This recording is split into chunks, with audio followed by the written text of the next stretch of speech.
ang mga kwento ng pag-ibig, kwento ng buhay at kwento ng pag-asa dito sa Barangay Love Stories. Love Stories.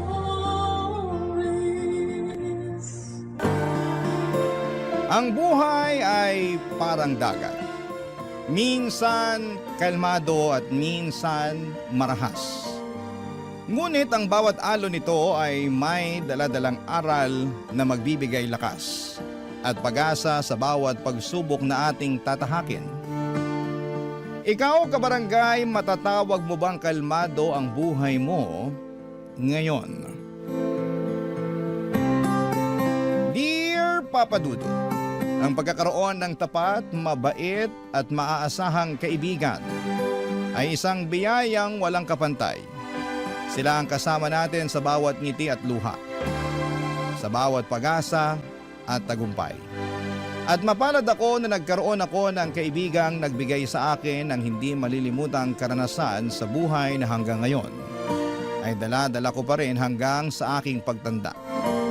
Tawagin niyo na lamang po ako sa pangalang Makoy, 29 at isang factory worker. Simula pagkabata ay sa tabing dagat na ako nakatira, Papa Dudut. Kaya naman ang dagat na rin mismo ang humubog sa aking pagkatao. 10 taong gulang pa lamang ako noon at sumasama na ako sa aking ama para pumalaot at manghuli ng isda. Mahirap po ang buhay namin noon. 6 kaming magkakapatid at ako ang panganay na inaasahang tumayong pangalawang magulang sa mga nakababata kong kapatid. At tanging pangingisda ang ikinabubuhay namin. Paminsan-minsan ay naglalabada ang nanay ko pero isang beses lamang ito sa isang linggo tuwing may nangangailangan ng serbisyo niya. Papa Dudut, maagang nawala sa akin ang kabataan ko dahil bukod sa pag-aaral, naubos din ang oras ko noon sa pagtatrabaho. Mas lumala pa nga ang estado ng buhay namin noong nagkaroon ng hindi magandang pangyayari sa pamilya namin na mas sumubok sa tatag ko bilang panganay na anak.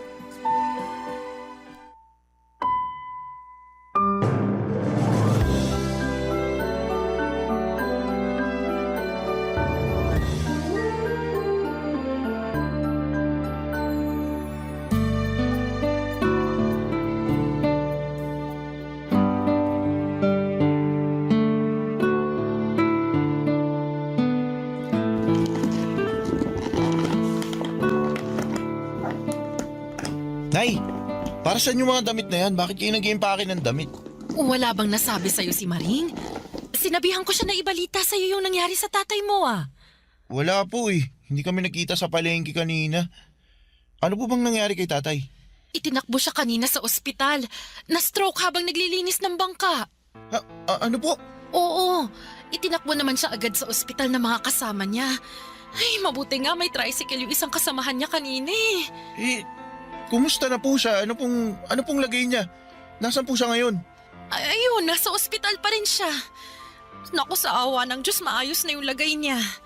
Kaya nga ako sumaglit rito para kumuha ng gamit Doon na muna kami magpapalipas ng gabi. Bakit daw po? Akala ko ba okay na siya? Inaantay pa yung resulta ng mga test niya para malaman kung nagkaroon ba siya ng komplikasyon. Sige na. Mauna na ako at baka gising ng tatay mo. Wala kasi siyang kasama doon ngayon. Sandali lang po, sasama ako na po kayo. Wag na anak. Walang kasama yung mga kapatid mo. Ikaw na munang bahala rito sa bahay, ha? Pumunta ka na lang sa ospital mamayang tanghali para baunan ako. Sige po, susunod po ako sa inyo mamaya.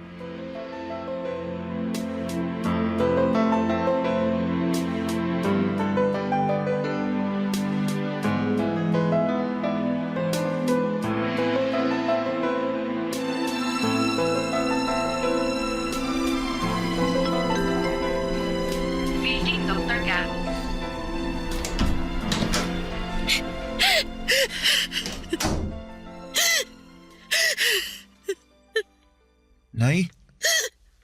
Bakit po kayo umiiyak? Dumating na yung doktor kanina, anak. May resulta na yung test na ginawa sa tatay mo. Ano pong sabi? Naapektuhan daw ng stroke yung utak ng tatay mo. Paralisado ngayon yung isang bahagi ng katawan niya. Po, pero may posibilidad pa rin namang gumaling siya, di ba? Madadaan naman daw sa therapy at gamutan. Kaya lang ang problema, anak. Saan tayo huhugot ng gamot ng tatay mo? Eh kung siya lang naman ang kumikita sa pamilya natin. Problema ko nga ngayon kung saan tayo hahanap ng pambayad dito sa ospital eh. Baka pwede po tayong makahingi ng tulong kay Mayor. Wala na tayong ibang aasahan kundi ang humingi talaga ng tulong sa ibang tao. Eh, baka sakaling mapagbigyan tayo. Ay, Diyos ko! Bakit ba kasi nangyari pa sa atin to? Kung kailan magpapasokan na, tsaka pa tayo mamomroblema ng ganito. Titigil na lang po muna ako pansamantala sa pag-aaral para makabawas sa gastusin. Kung gusto niyo po, total, tapos na ako sa high school. Pwede naman na po ako magtrabaho. Sigurado ka ba dyan, anak? Hindi mo ba gustong pumasok sa kolehiyo? Kahit naman po gustuhin ko, wala rin naman po tayo magagawa kasi wala din naman tayong pera para makapag-aral ako sa college eh. Mas mabuti na po to. Ako na lang po muna yung kakayod habang nagpapagaling si tatay.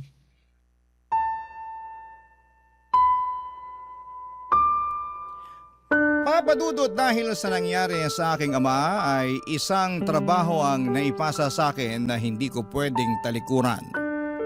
At yon ay ang magpakaama sa mga kapatid ko. Iba't ibang uri ng trabaho ang pinasok ko para lamang makapaglaan ng pera para sa pamilya namin. 2:00 pa lamang ng madaling araw ay bumabangon na ako para sumama sa mga grupo ng mangingisda na pumapalaot ng madaling araw. Pagsapit naman ng 5:00 ay umi-extra ako sa pagbubuhat ng banye-banyerang laman dagat na pinapadala sa iba't ibang palengke sa probinsya namin. Hindi pa doon natatapos ang araw ko dahil diretsyo naman ako sa palengke namin para maghanap ng mga tenderang nais magpalinis ng itinitinda nilang isda. Bago sumapit ang tanghali ay nagtutungo ako sa isang kilalang resort sa amin para naman magtrabaho bilang caretaker. At sa parehong pagkakataon ay lifeguard na rin sa lugar. Umaabot yon hanggang 7:00 ng gabi kapalit ng kakarampot na sahod na mas mababa pa sa minimum wage. Araw-araw, Papa Dudut, ay bugbog na bugbog ang katawan ko sa trabaho pero hindi ko magawang magreklamo dahil kailangan ko itong gawin bilang ako na lamang ang inaasahan ng pamilya ko. Mabuti na lamang at ng mga panahong yon ay meron akong mga kaibigang sumasama sa akin sa mga araw na kailangan ko nang makakasama at makakausap. Sina Neil at Sonia. Sa kanila ako humuhugot ng lakas. Sina ang dahilan kung bakit kahit papaano'y nababawasan ang pagod na katawan ko or pagod na nararamdaman ko sa pang-araw-araw, Papa Dudut.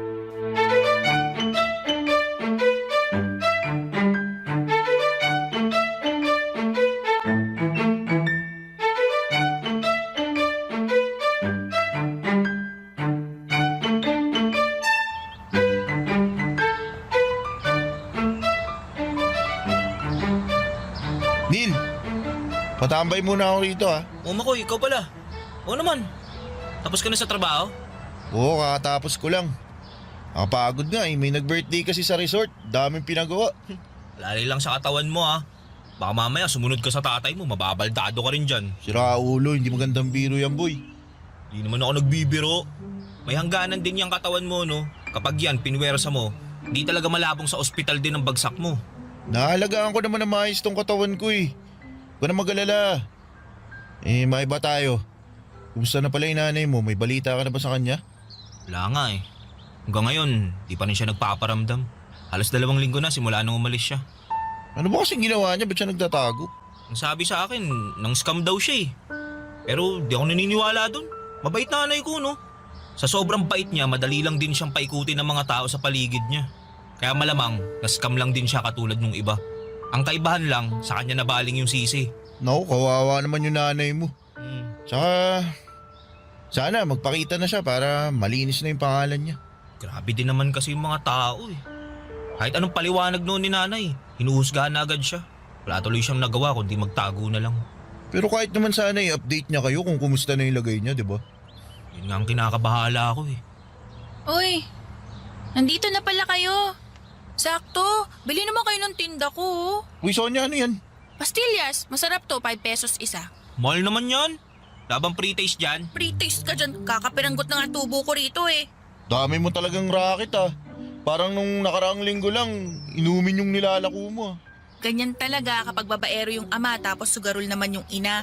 Kailangan kumita para may pangkain. Kung wala akong gagawin, mamamatay na lang akong walang laman ng tiyan. Talagang bagay talaga tayong tatlo sa isa't isa, no? Ba't mo naman nasabi? Eh, pare-pareho tayong minahal sa magulang eh. Ako, maagang naulila sa tatay tapos nawawala yung nanay. Ikaw, Makoy, baldado yung tatay, walang trabaho yung nanay. Ito naman si Sonia, pareho din ang sitwasyon. Eh, hindi naman nila ginusto yung buhay na ganito eh. Siguro, minalas lang din sila sa buhay. Eh, mas lalong hindi rin natin ginusto yung ganito, no? Alam nyo, ang ninega nyo, wala naman tayong mapapala sa pagrereklamo eh. Ano magagawa natin kung pinanganak tayong mahirap, di ba? Kung gusto nyo magbago buhay nyo, magtrabaho kayo. Mahirap na nga tayo, kinakawaan nyo pa yung sarili nyo eh. Talagang magiging masaklap talaga yung buhay nyo kung ganyan. Eh, ano pa dapat gawin para hindi maging masaklap buhay namin? Tularan nyo ako, masaya lang kahit problemado. Fake it till you make it, di ba sabi nila? Sus, mahirap pekein ng kasiyahan lalo na kung mas nangingibabaw ang kalungkutan, no? Asus, bumanat na naman. Kung may kapalit lang sanang pera yung matatalinghagang salita na lumalabas dyan sa bibig mo, matagal ka na sanang mayaman. Sana nga ganun na lang kadali ang buhay eh. E di sana lahat tayo masaya. Alam nyo, imbis na magmukmuk kayong dalawa dyan, tulungan nyo na lang kaya akong ibenta tong mga pastillas ko. Tara na, para naman may ambag kayo sa buhay ko. Pas, uwi na ako. Pagod na talaga ako eh. Bawi na lang ako sa susunod. Ikaw, Neil, sumama na ako. Sige na nga. Basta bigyan mo akong pre-taste mamaya. Ito, pakaburaot mo. O siya, mauna na ako ha. Enjoy kayo sa pagbebenta ng pagkamahal-mahal na pastillas ni Sonia. Daan ako sa bahay niyo mamaya, bebentahan ko nanay mo. Sa susunod na, wala kami pera. Simula elementary ay magkakaibigan na talaga kami nila Neil at Sonia Papadudut. Una ko naging kaibigan si Neil dahil magkapitbahay lang kami noon. Wala gaano ang kalaro si Neil noong mga bata pa lamang kami. Siya kasi yung tipo ng bata na lalampa-lampa. Mabilis siyang hingalin at lagi siyang nadadapa kapag naglalaro kami ng habulan. Mahina siya pagdating sa mga trabahong nangangailangan ng pisikal na lakas. Pero sa kabila noon ay bumawi naman siya sa pagiging matalino. Consistent honor student siya noon, kaya naman siya ang lagi naming takbuhan pagdating sa mga assignments and projects namin dati. Samantala ay naging kaibigan naman namin si Sonia noong lumipat siya sa lugar namin. Bigla na lamang niyang isinali ang sarili niya sa pagkakaibigan namin ni Neil nang walang dahilan. Kung nasaan kami ay lagi siyang nakabuntot hanggang sa nasanay na lang din kami na lagi namin siyang kasakasama. Hanggang sa pagtanda namin ay nanatiling matatag ang pagkakaibigan na nabuo sa pagitan naming tatlo. Taon pa nga ang lumipas, ilang pagsubok man ang dumaan sa amin, ay lagi naming kasama ang bawat isa. Sabi nga namin hanggat nasa likod namin ang isa't isa ay walang problema ang magpapataob sa amin. Hanggang sa halos sabay-sabay kaming tinambakan ng problema. Papadudot na muntik nang ikasira ng aming pagsasama. Barangay Love Stories. Barangay Love Stories. Papadudot taong 2014 ay nahuli ko ang sarili kong nanay na may kasamang ibang lalaki. Kinausap ko si nanay tungkol sa nalaman ko at hindi man lang niya ito itinanggi mula sa akin. Ayon sa kanya ay may mga pangangailangan daw siya na hindi na naibibigay ng tatay namin. Sobrang nawasak ang puso ko noon para kay tatay. Pero dahil ayokong masaktan ng tatay ko ay itinago ko na lamang ang mga nalaman ko. Hanggang sa sumunod na buwan ay tuluyan na kaming iniwanan ni nanay at pinili ang mas maayos na buhay na ipinangako sa kanya ng kalaguyo niya. Sa kabilang banda naman ay tuluyan ng nahuli at nakulong ang nanay ni Neil matapos ang ilang taong pagtatago. Para makapagpiyansa ay kinailangan itong maghanda ng 50,000 para lamang mailabas niya ang nanay niya sa kulungan. Sa parehong taon din, Papa Dudut, ay namatay naman ang tatay ni Sonia, ang taong pinaguhugutan niya ng lakas at saya sa kabila ng mahirap nilang buhay. Sabay-sabay man kaming binagsakan ng suliranin sa buhay. Sa aming tatlo ay si Sonia lang ang nananatiling matatag at puno ng pag-asa. Sa kabila ng pagpanaw ng tatay nito ay sa kanya kami humuhugot ng lakas para harapin ang bukas. Inaasahan na namin yon mula sa kanya.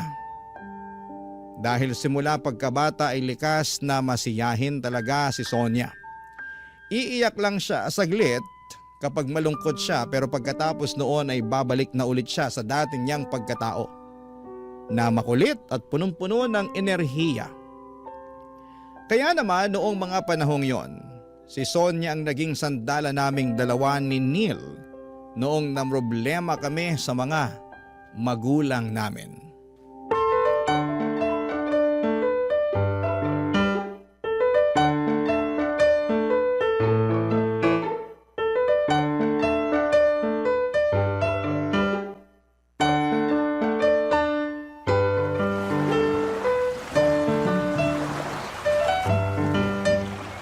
Bakit mo ba kasi kami gusto makausap?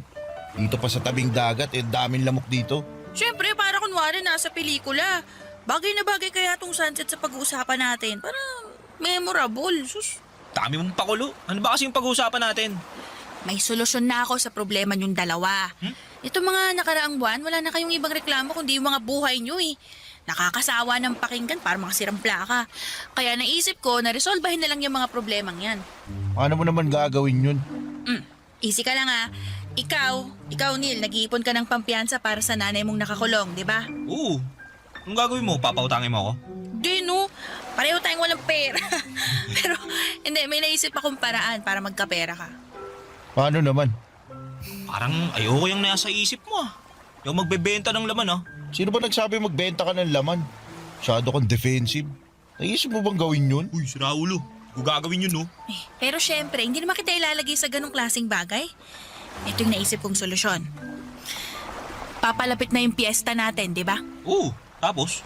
May nabalitaan ako. Magpapakarera daw sila ng bangka sa paparating na pista tapos magkakaroon ng pagandahan ng bangka. Malaki raw yung premyo dun kaya naisip ko, sali tayo. Karera ng bangka? Magkano naman daw yung premyo? Di ko pa alam pero unang pista to nung bagong halal na mayor kaya sigurado ako magpapakitang gilas yun. Ano, sali tayo? Pwede naman. May bangka naman si tatay na pwedeng gamitin. Maayos makina nun, kaya pwede ilaban. Sino naman magmamaniobra ng bangka? Hindi malamang tong si Makoy. Marunong ka bang gumamit ng bangka? Hindi. Oh, di ba? Ako, may alam ako sa bangka. Pero alam nyo naman na takot ako sa dagat kasi hindi ako marunong lumangoy. Kaya, no choice, si Makoy. Oo, kaya ko naman. Walang problema sa akin kasi bata pa lang ako, namamangga na ako. Ayun, edi tapos na isang problema. O, sunod naman yun sa'yo, Makoy. Sige nga, paano mo susolusyonan yung problema ko ngayon? Nahanap ko na kung nasa ng nanay mo. Talaga? Nasaan siya?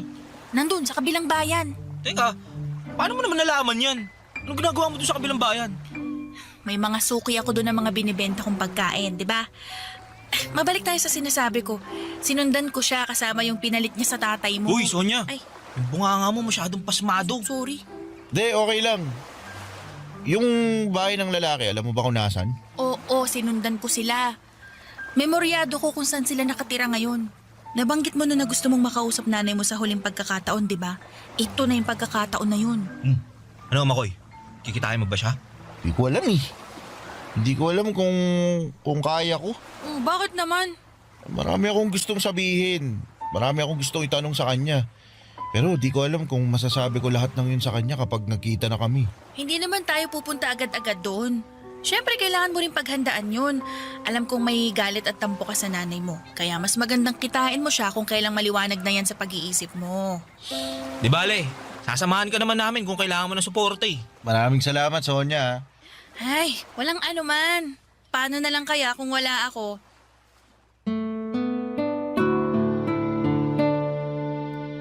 Mula sa udyok ni Sonia ay sumali kaming tatlo sa paligsahan at tinutukoy niya. Gamit ang bangka ni tatay ay sinimulan naming mag-isip ng magandang idedesenyo mula doon.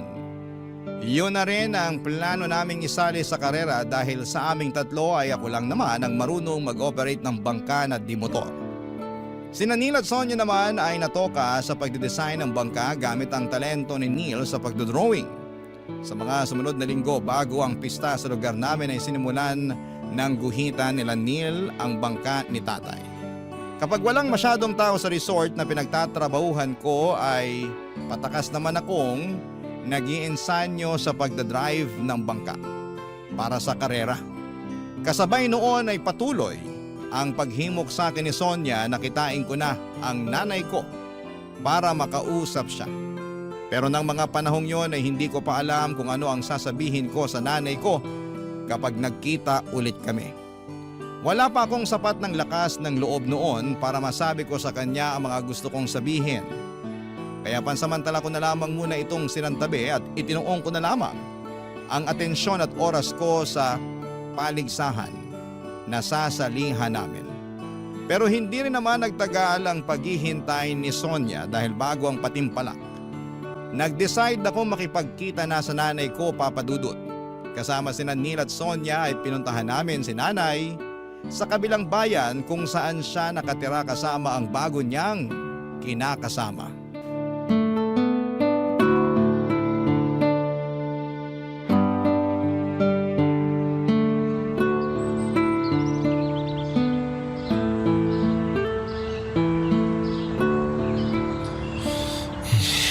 Ano ba yan?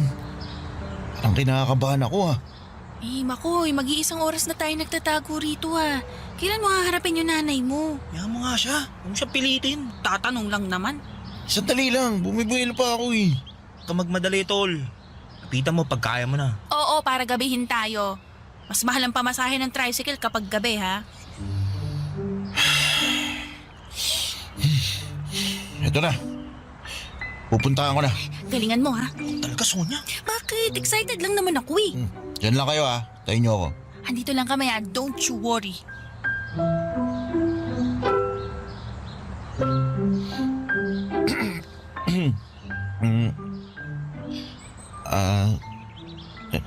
Nay? Makoy? Anong ginagawa mo rito? Sandali, paano mo nalaman na nandito ako? Hindi na po yun mahalaga. Nagpunta po ako rito para makausap po kayo. Ano yun? May nangyari bang masama? May nangyari ba sa tatay mo? Wala po. Akala ko naman kung may nangyari ng masama. Anong ginagawa mo rito? Bakit mo ko gusto makausap? Hindi na po ba kayo babalik sa bahay? Anak, may bagong buhay na ako rito. Masaya na ako sa kung anong meron ako ngayon. Paano naman po kami? Kami ng mga kapatid ko, si tatay. Malaki ka naman eh. Ikaw nang bahala sa kanila. Daya nyo naman po eh. Tinakasan nyo yung responsibilidad nyo sa amin. Di nyo man lang inisip na kailangan ko rin ng magulang. Kasama mo naman ang tatay mo eh. Pero iba pa rin po yung kumpletong pamilya. Kung sa tingin nyo matanda na ako at kaya ko na po lahat, nagkakamali po kayo. Kailangan ko po ng nanay. Kaya maawa na po kayo. Bumalik na kayo. Pasensya ka na anak. Pero hindi na mangyayari ang gusto mo. Hindi na ako babalik sa dating buhay natin. Ano, ganun na lang yun? Tatalikuran nyo na lang kami basta-basta? Pasensya ka na talaga. Nangako ako sa mga kapatid ko na ibabalik kita. Miss ka na namin, Nay. Ako rin. Pero hindi ko na kaya yung buhay na meron tayo dun, anak. Hindi ganong klase ng buhay ang inaasahan ko. Akala ko po ba Walang ina makakatiis sa mga anak nila. Pero bakit kayo natitiis nyo kami? Sige, magalit ka na sa akin. Tatanggapin ko yon. Kahit isumpa mo na ako, pero pasensya na talaga anak. Hindi na ako babalik sa bahay. Sige na, bumalik ka na. Paggabi na marami pa akong gagawin. Mag-ingat ka pa uwi ha. Maiwan na kita.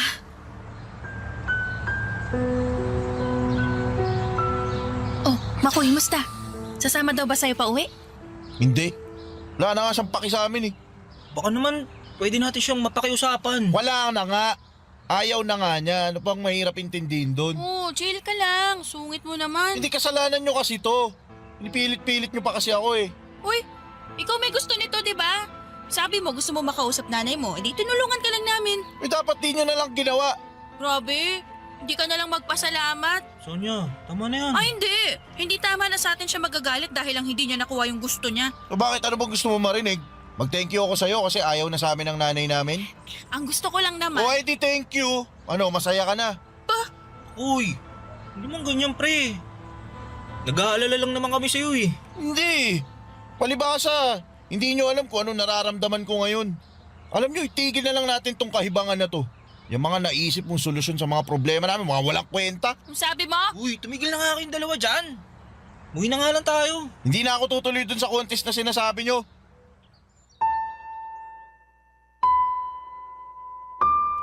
Aaminin ko, Papa Dudut, kaya ko nagawa ang bagay na yon noon ay naiinggit ako kay Neil dahil may nanay pa siyang makakasama.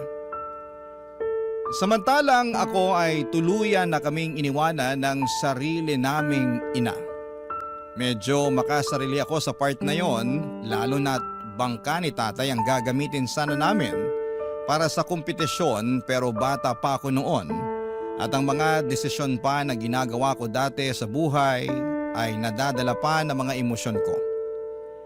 Pinanindigan ko ang mga sinabi ko kina Neil at Sonia na hindi na ako tutuloy kahit na makailang beses nila akong kinausap. Buo na ang desisyon ko noon na nagsimula lang dahil sa inggit at galit sa sarili kong nanay. Kahit wala ako ay nagpatuloy pa rin sina Neil at Sonia sa plano nila. Nakahiram sila ng isang lumang bangka sa isa sa mga kapitbahay namin. Yun ang pinaayos nila at sinimulang disenyuhan. Dahil hindi naman marunong gumamit ng bangka si Neil, si Sonia na ang nag-volunteer na sumali sa karera kahit na hindi siya marunong lumangoy at takot siya sa dagat.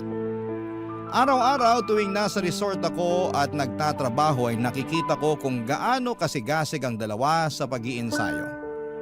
Gusto ko mang bumalik sana at tulungan sila, pero noong mga panahong yon, masyado pa akong nilalamon ng galit dahil sa sitwasyon ko, kaya hinayaan ko na lamang sila at nagpakapagod na lamang ako sa pagtatrabaho para sa sarili ko.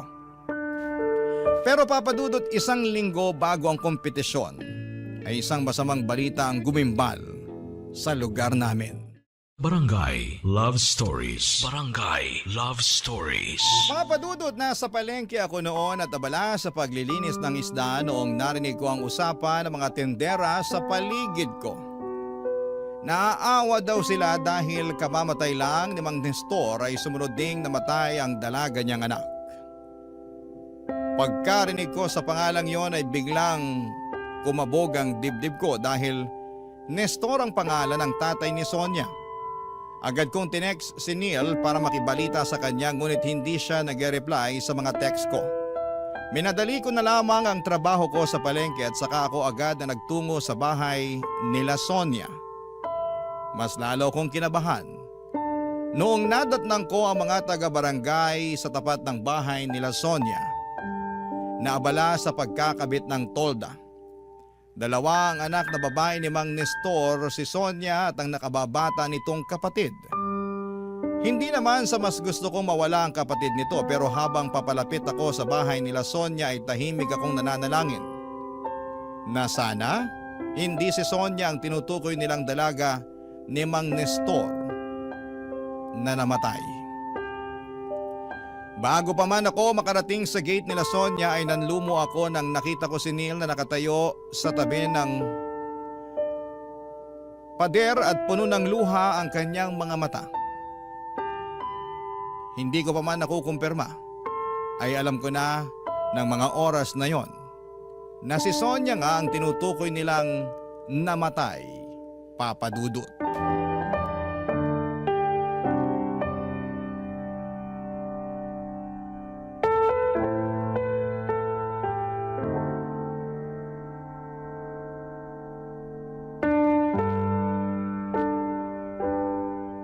Neil? Sino yung namatay? Huwag mo sabihin... Wala na si Sonia, tol.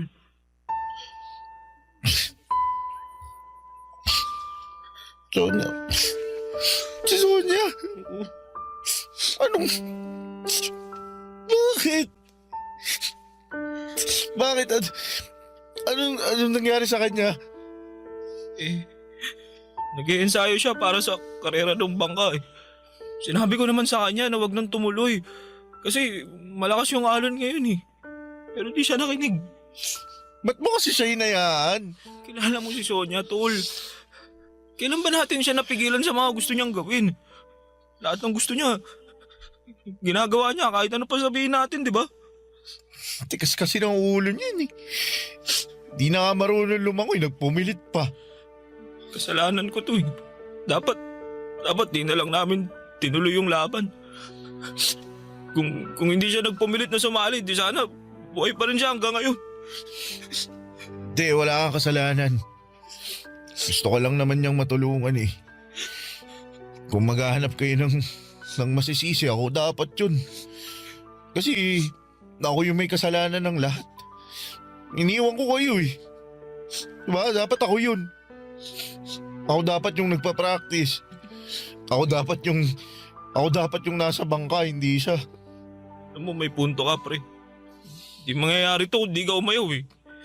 Pero naiintindihan nga namin. May pinagdadaanan ka, tsaka di namin kontrolado yung mga desisyon mo sa buhay, kaya hindi ka namin pwedeng sisihin sa nangyari. Pero may mga pagkukulang din tayo eh. Totoo din yan. Namatay siya dahil sa kagustuhan niyang makatulong sa atin. Pero nung siya na yung nangailangan, wala tayong nagawa. Sana nga, panaginip na lang to lahat eh. Tol, di ko ma-imagine, tol. Ang hirap paniwalaan na wala na si Sonia. Sobrang bata pa niya para mamatay. Hindi mo talaga masasabi kung ano mangyayari sa buhay natin eh. Teka, nandito na ba siya? Wala, nasa punerarya pa. Gumagawa pa ng paraan yung mga kamag-anak niya para makabili ng damit tsaka kabahong nagagamitin kay Sonia. Gusto ko siyang puntahan. Gusto ko siyang bantayan at samahan habang, alam mo yun, habang di pa siya nauuwi. Yun nga rin sana plano ko eh. Doon ako papunta ngayon. Tara, gusto ko magpaalam sa kanya sa huling pagkakataon.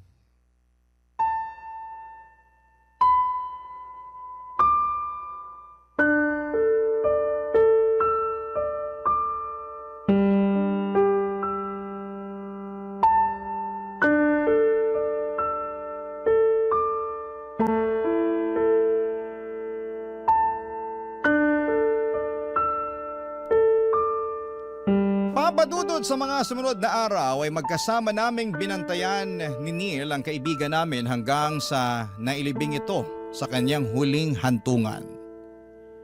Masakit para sa amin na hindi masisilayan pa ni Sonia ang kinabukasan.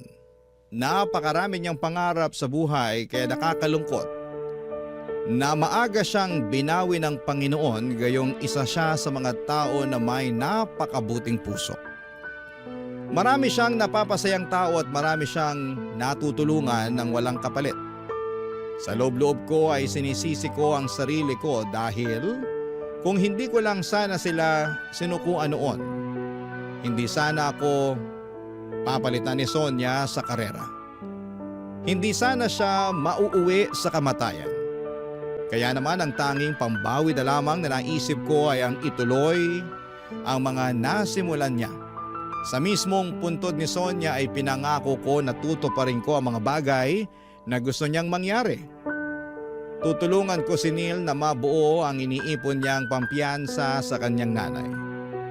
Susubukan ko ring sundin ang naging payo niya sa akin noon na tatanggapin ang mga bagay na hindi ko kontrolado. At turuan ang puso kong magpatawad sa mga taong nakagawa ng mali sa buhay ko. Ilang araw bago magsimula ang fiesta sa lugar namin ay hinimo ko si Neil na ipagpatuloy ang pagsali sa paligsahan. Para na rin kay Sonia, Papa Dudut.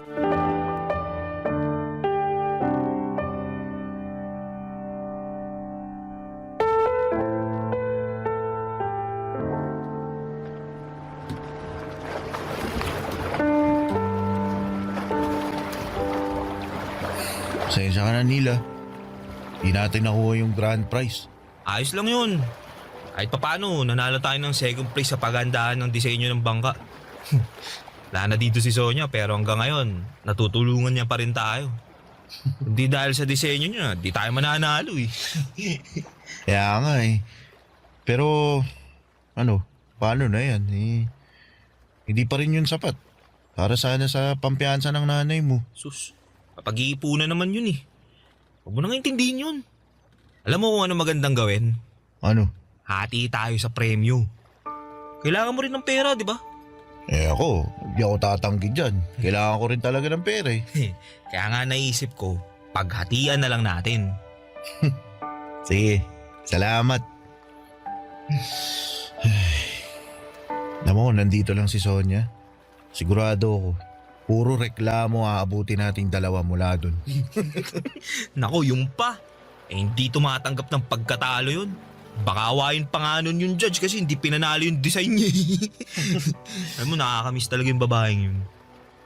Kung makakausap mo si Sonia ngayon, anong gusto mong sabihin sa kanya? Ngayon, marami. Gusto kong magpasalamat sa kanya kasi lagi niya akong pinaprangka sa mga bagay-bagay. Lagi niya akong pinapaalalahanan na may dulot na pag-asa yung bawat araw. Gusto ko siyang pasalamatan sa mga araw na tulad nito. Tuwing malungkot tayo, dismayado, lagi siyang nandyan para pagaanin yung loob natin eh. Ako, gusto kong humingi ng tawad sa kanya. Bakit naman? Hindi kasi pakiramdam ko, nadismay ako siya eh. Ewan ko ba, parang sinira ko yung pagkakaibigan natin dahil lang sa nagpadala ako sa nangyari sa problema sa pamilya namin. Wala naman nasirang pagkakaibigan.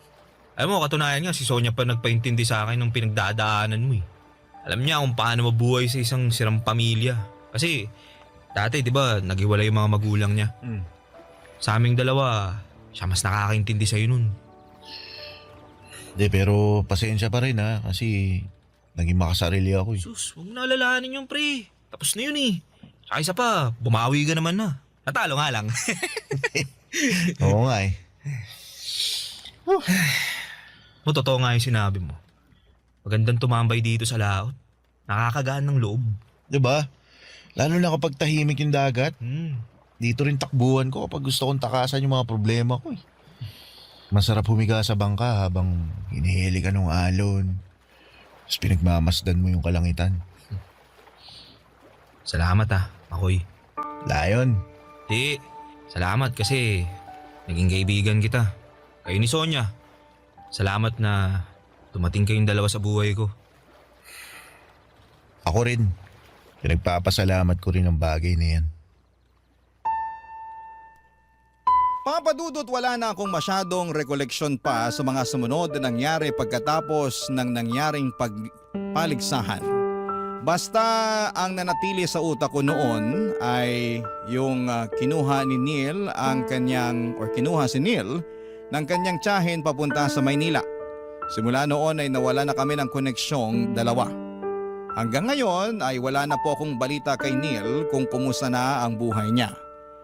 Pero umaasa ako na sana'y nasa maayos na siyang kalagayan at naabot na niya ang mga pangarap niya. Sa kabilang banda naman ay malayo na po sa dagat ang buhay ko ngayon. Noong namatay ang tatay ko ay nagkanya-kanya na kaming magkakapatid. Nakahanap ako ng trabaho sa isang factory dito sa Maynila. Dito na rin po ako nakakilala ng babaeng napangasawa ko. Sa ngayon ay meron na po kaming 2 anak at hindi man sagana sa pera pero masasabi kong meron naman kaming maayos at matiwasay na pamumuhay.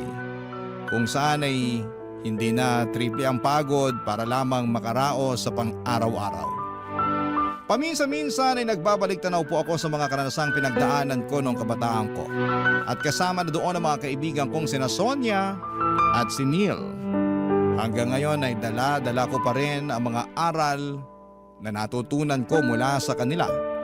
Na kapag malakas ang alon, yon ang panahong sinusubok tayo ng problema. Maaring mabigat, nakakatakot at minsan ay tila tinatapon tayo ng tadhana kung saan-saan. Pero katulad po ng alon, laging humuhupa rin ang unos. Sa huli ang mahalaga ay matutunan nating sumabay sa pag-agos. Hindi natin kayang pigilan ang mga alon pero kaya nating matutong lumangoy, magtiwala sa sarili, at manatiling nakatindig sa gitna ng hampas ng buhay. Hanggang dito na lamang po ang kwento ko at maraming salamat po sa pagbibigay ng oras sa storya ng aking buhay. Ang inyong forever kapuso at kabarangay, Makoy. Anong say mo sa Barangay Love Stories na ito? Pagkwentuhan natin sa comment section yan. Ang mga kwento ng pag-ibig, kwento ng buhay at kwento ng pag-asa dito sa Barangay Love Stories. Love Stories.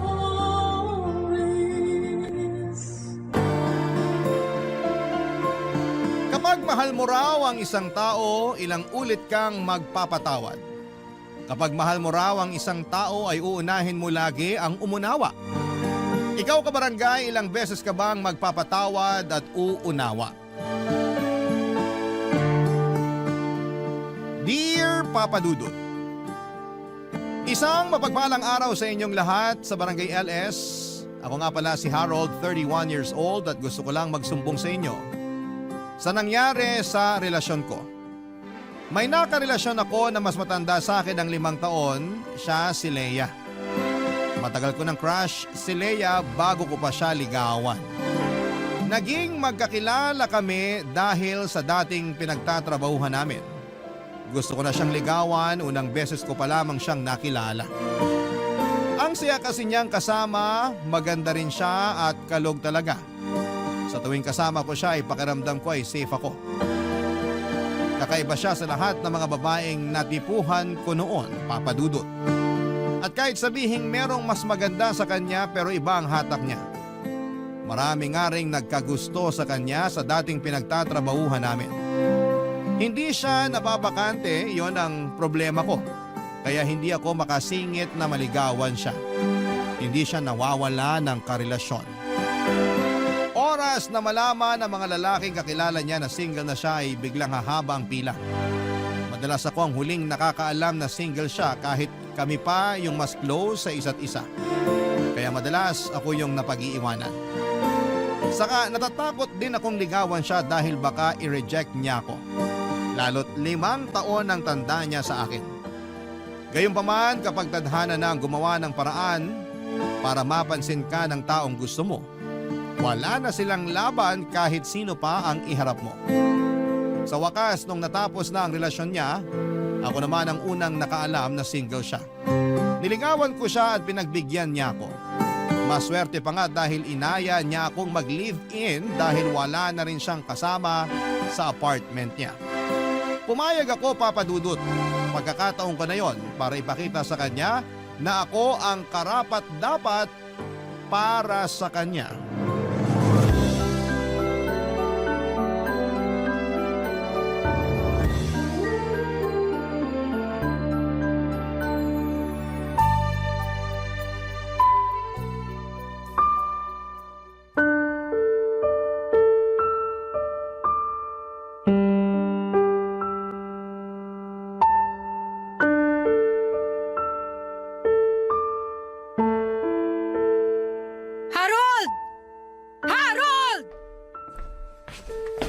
Bakit, Leia? Ano yun? Kanina pa kita hinahanap. Ilang beses kitang tinatawagan sa messenger mo, hindi ka sumasagot. Nasa kwarto natin yung cellphone ko. Iniwan ko ron kasi binababad ko yung mga damit mo para mabilis ko na lang malaban mamaya pagkatapos kong mamalengke. Dapat kasi kahapon mo pa binabad yung damit ko eh. Ayan! Nagmamadali ka na naman sa mga gawaing bahay ngayon. Sorry na po. Kahapon kasi nilinisan ko yung kwarto natin. Isa pa yan. Dapat nung isang araw ka pa naglinis ng kwarto natin. Ilang beses ko nang sinabi sa'yo na hindi ko na gusto yung amoy ng kwarto. Pero hindi ka nakikinig. Sorry talaga. Pero ngayon malinis na. Nag-spray pa ako ng Fabcon sa kama natin para mabango. Sintu-sintu ka ba? Bakit ka nag-spray ng Fabcon sa kama? Paano kung mangati ako? Hindi na mauulit. Sinubukan ko lang naman. Gusto ko kasi yung amoy ng Fabcon. Parang laging galing laundry shop. Mabango. Hindi mo na naman ginagamit ang utak mo. Ginagamit lang ang Fabcon sa huling banlaw at hindi sa mga tuyong tela. Hindi na nga mauulit. Buti sinabi mo yan. Hindi ko rin naman alam. Palitan mo yung bedsheet at yung punda natin. Ha? Ngayon na! Lahat ng inisprayan mo ng Fabcon. Ayoko magpantal-pantal dahil sa katangahan mo. Masusunod, ma'am. Ma'am? Nangiinsulto ka ba? Uy, hindi ah. Ganyan lang ang tawag sa mga misis na mga under the saya na mister. Ay di nangiinsulto ka nga. Feeling mo inaabuso kita? Ha? Ganun ba yon? Wala akong sinabing ganun. Biro lang naman yun. Sige, hindi na mauulit. Dami mo talagang kapalpakan! Inaayos ko naman po. Kahapon sabi ko wag mo lagyan ng okra yung pinakbit na pinaluto ko. Pero nilagyan mo pa rin. Alam mo namang ayoko ng okra. Hiniwalay ko naman yung okra bago ko hinain sa'yo. Gusto ko lang kasi ng okra sa pinakbit. Ako lang din naman ang kumain nun. Maski na! Inutos ko sa'yo na wag lagyan kasi ayoko ng okra. Hindi ka pa rin nakinig. Oh, tinanggal mo nga yung okra bago ihain sa akin. Pero nai-imagine ko pa rin na may okra yon. Hindi nakakatuwa. Nakakawalang ganang kumain. Sa susunod, makikinig na talaga ako sa'yo. Huling beses na yun, nalalagyan ko ng okra yung pinakbit. Huwag ka rin magkakamaling bumili ng okra at itambak sa kusina, ha? Iyahampas ko talaga yun sa mukha mo. Yes, boss! Boss! Joke lang po yun. Di ba sinabi ko wag mo akong bibiruin? Akala mo inaabuso kita? Okay, hindi na. Sorry. Hindi ka marunong makinig! Walang pumapasok sa utak mo! Aray, huwag ka namang manuntok. Sakit tuloy ng braso ko. Ikaw talaga, iba ka kung maglambing. Tumatawa ka pa? Nakuha mo pang magbiro? Akala mo nakikipagbiroan ako sa'yo? Ha? Aray, teka, tama na. Hindi na ako makakapaglaban ng damit mo kung mamamaga tong braso ko sa kakasuntok mo. Baka putulin ko pa yung braso mo sa pangbubuisit mo. Aray, tama na, Leia. Tama na. Lagi mo na lang akong Tama ginagalit. na. Masakit na eh. Aray, Leia. Tapusin mo yung labada! Nakailang suntok si Leia sa akin sa braso at sikmura bago siya tumigil. Kung hindi siya napagod at kung hindi nanakit ang kanyang kamao, baka hindi niya ako tinigilan hanggat hindi niya ako nakikitang nagva-violet na ang aking balat. Nabigla ako doon, iyon ang unang beses na sinaktan niya ako. Tinaan ko na lamang sa biro pero nabigla talaga ako, Papa Dudut. Pagkatapos noon ay nagmadali na siyang lumabas ng bahay. Hindi nagpaalam kung saan siya pupunta. Galit pa rin siya. Siguro ay para magpakalma. Hindi ako kaagad nakabalik sa pag-aasikaso ng labahin ni Leia. Masakit pa rin kasi noon ang braso ko. Pinahiram ko na ng liniment para mawala kahit papaano ang pananakit pero hindi yon umepekto. Napansin kong nagpapasana ang braso ko. Hindi ko natuloy natapos pa ang mga gawaing bahay. Palaisipan pa rin sa akin kung bakit ganon ang inastan ni Leia sa akin. Yun ang unang beses na nakita ko siya na parang naging dragon. Nung magkaibigan pa lamang kasi kami ay napaka-sweet niya at masiyahin. Kaya nga ako nahulog sa kanya. Aaminin kong natakot ako sa ginawa niya, Papa Dudut, kasi parang ibang tao ang nakita ko noon habang sinusuntok niya ako ng paulit-ulit sa braso at sikmura.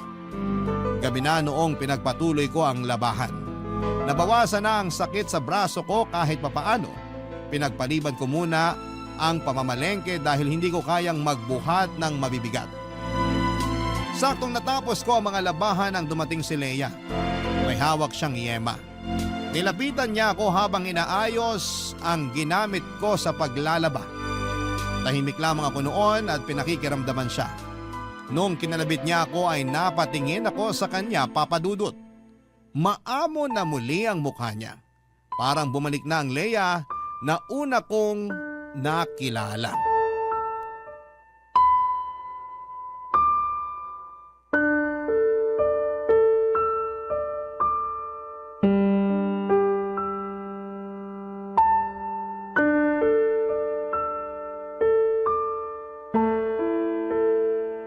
Kumain ka na ba? Hindi pa. Ikaw, Hindi pa rin. saan ka ba nagpunta kanina? Diyan lang sa tabi-tabi. Nagpawala ng galit. Sorry kung ginalit kita. Sorry din kung nasaktan kita. Pwede bang magbiro? Bakit? Gusto mo bang kumain ng pinakbet bukas? Ha? Kasi kulay talong na tong braso ko. Isaog na lang natin. Paborito mo ang talong, di ba? Huwag ka na magbiro ng ganyan. Nakonsensya na nga ako sa ginawa kong pananakit sa'yo eh. Ayos lang yun. At least ngayon, maamo ka na ulit. Saka nagsorry ka. Bihira kaya sa babayang nagsusorry. Ang swerte ko naman. Sorry talaga ah. Nadala lang siguro ako ng emosyon ko. Tapos parating na rin ang dalaw ko kaya ayun. Okay lang yun. Hindi naman na masyadong masakit ang braso ko. Binabaran ko kanina ng yelo. Yun nga lang, hindi ako nakapamalengke kanina. Ayos lang ba? Ako na lang ang mamamalengke bukas. Mag-relax ka na lang dito. Sure ka? Pwede naman kitang samahan bukas. Hindi na. May kasalanan ako ngayon sa'yo kaya babawi na lang ako bukas. Ako nang bahala sa pamamalengke. Ako na rin ang magluluto. I-check mo ha. Baka aksidente kang makabili ng okra sa palengke. Naku, ayaw na kitang makitang magalit. Joke lang yun. Huwag ka magalit. Natroma ka na ata sa akin. Ni hindi mo na magawa magbiro. Kasi naman, kakatapos lang nung pananakit mo sa akin kanina. Pero bukas, okay na ako. Hindi na mauulit yung pananakit ko sa'yo, promise. Last na yun. Natuto na ako. Alam ko naman na nabigla ka lang talaga. Marami rin naman kasi akong kapalpakan na ginawa eh. Kaya gets kita. Kahit na. Mali pa rin ang manakit. Nakuha ko kasi ito sa mga magulang ko eh. Hindi ko alam yan ah. Ano bang nangyari dati? Laging nagbubugbugan sina mama at papa noon. Nakikita namin magkakapatid yun. Tapos kapag mainit ang ulo ni mama kay papa, sa amin niya binubunton. Binubugbog kayo ng nanay nyo? Oo. Kaya nga tinakas kami ng lola ko sa kanya para iuwi sa probinsya. Nadyaryo pa nga kami dati. Kaya naman pala, ang hirap ng pinagdaanan mo. Kaya siguro yung mga karelasyon ko dati, nanawa sa kakabugbog ko sa kanila. Kaya nila ako iniwan. Teka, binugbog mo rin mga ex mo? Kasi galit ako sa kanila. Kahit sa mga konting pagkakamali nila, nawawalan ako ng pasensya. Ang bilis uminit ng ulo ko. Ang bilis lang manakit ng kamay ko. Hindi ko rin alam yan.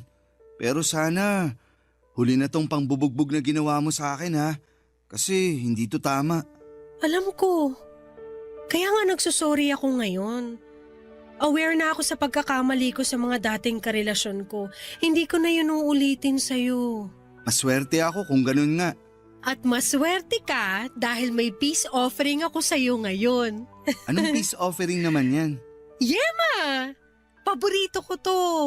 Ito kasi madalas ang binibigay ni mama sa amin pag nagsusorry siya. Pagkatapos niya kaming bugbugin. Nilagay ni Leia ang yema sa palad ko at saka ako niyakap. Doon ay sinabayan niya ng iyak habang nagsusorry. Kahit ako ay nanghina sa iyak niya, Papa Dudut. Nakaramdam ako ng awa sa kanya at hindi ko ma-imagine kung gaano kasakit ang pinagdaanan niya sa kamay ng mga magulang niya, lalo na sa kanyang ina. Hindi dapat sinasaktan ang bata. Mabilis ko lang napatawad si Leia at pagkatapos noon ay nanumbalik na muli ang masaya naming relasyon. Umorder na lamang siya ng dinner namin at sabay namin yung kinain habang nanonood ng TV. Hindi ko pa rin kinakain ang yemang binigay niya at gusto ko lang kasing merong paalala na kailangan kong protektahan si Leia mula sa trauma niya. Pero pinilit niya akong kainin yon sa palambing na paraan at kinain ko naman. Nakita kong masaya siya nung ginawa ko yon at hinalikan ko siya. Naging okay na talaga ang lahat. Kabaliktaran sa nakalakhang pamilya ni Leia ay masaya at mapagmahalang pamilyang nakagisnan ko, Papa Dudut. Wala akong naging problema sa pagpapalaki at pag-aaruga sa akin ng mga magulang ko. Sa mga magulang ko rin natutunan kung paano ang tamang pagmamahal. Bata pa lamang ako, ang expressive na nila sa mga nararamdaman nila para sa isa't isa. Lagi naming nakikitang magkakapatid na magkayakap at nagsasabihan ng I love you sa isa't isang mga magulang ko. Pinakita nila yon sa amin para malaman namin sa murang edad na dapat ay ganon ang trato kapag nakahanap ka ng taong mamahalin. Nakita ko rin sa mga magulang ko kung paano nila suportahan ang isa't isa, Papa Dudut, kahit may mga pagkakaiba sila at may mga pagsubok na pinagdaraanan. Kaya yun ang plano kong gayahin sa relasyon namin ni Leia.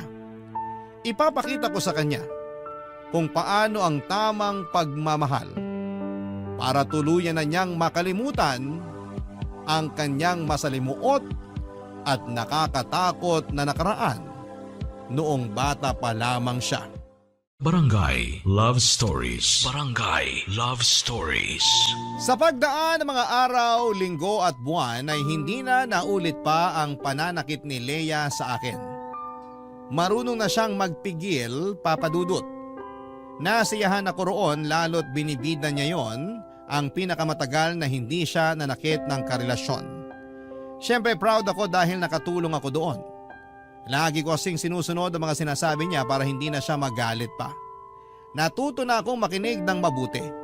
Aminado kasi ako noon na minsan o madalas ay hindi ako masyadong nakikinig lalo na kapag marami akong ibang iniisip.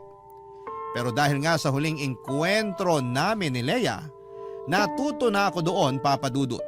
Alam kong kailangan ko lamang siyang pakinggan para hindi na maulit yon. Saka lagi ko siyang sinasabihan ng mga magagandang bagay tungkol sa kanya at feeling ko ay nakaapekto yon. Turo kasi ni nanay sa akin, lagi ko raw purihin ang mga babae sa mga magagandang nakikita ko sa kanila. Nakagaganda raw yon ang mood ng babae lalo kung galing mismo sa puso ko. Yon ang tinandaan ko at yon ang ginawa ko. Nakatulong naman. Lagi nang masaya si Leia at parang nagbago ang aura niya. Mabilis nang nalumipas sa mga araw at sumapit na ang unang Pasko na magkasama kaming dalawa, Papa Dudut. Sa apartment lamang kami nag-celebrate ng Pasko para makatipid. Nagluto ako ng lumpia, spaghetti, chicken wings at macaroni salad. Nakalatag na yon sa mesa bago pa sumapit ang Noche Buena. Habang hinihintay na mag-alas 12 ng hating gabi, tinawagan ko ang mga magulang at kapatid ko para batiin sila ng Merry Christmas. Yun ang unang beses na hindi ko sila makakasama sa Pasko at aaminin kong medyo nakakaramdam ako noon ng lungkot. Natagalan nga ang usapan namin sa telepono dahil pinakita pala nila lahat ng handa nila at napakwento pa si nanay tungkol kay tatay. Hindi ko na malaya na hinahanap na pala ako ni Leia, Papa Dudut.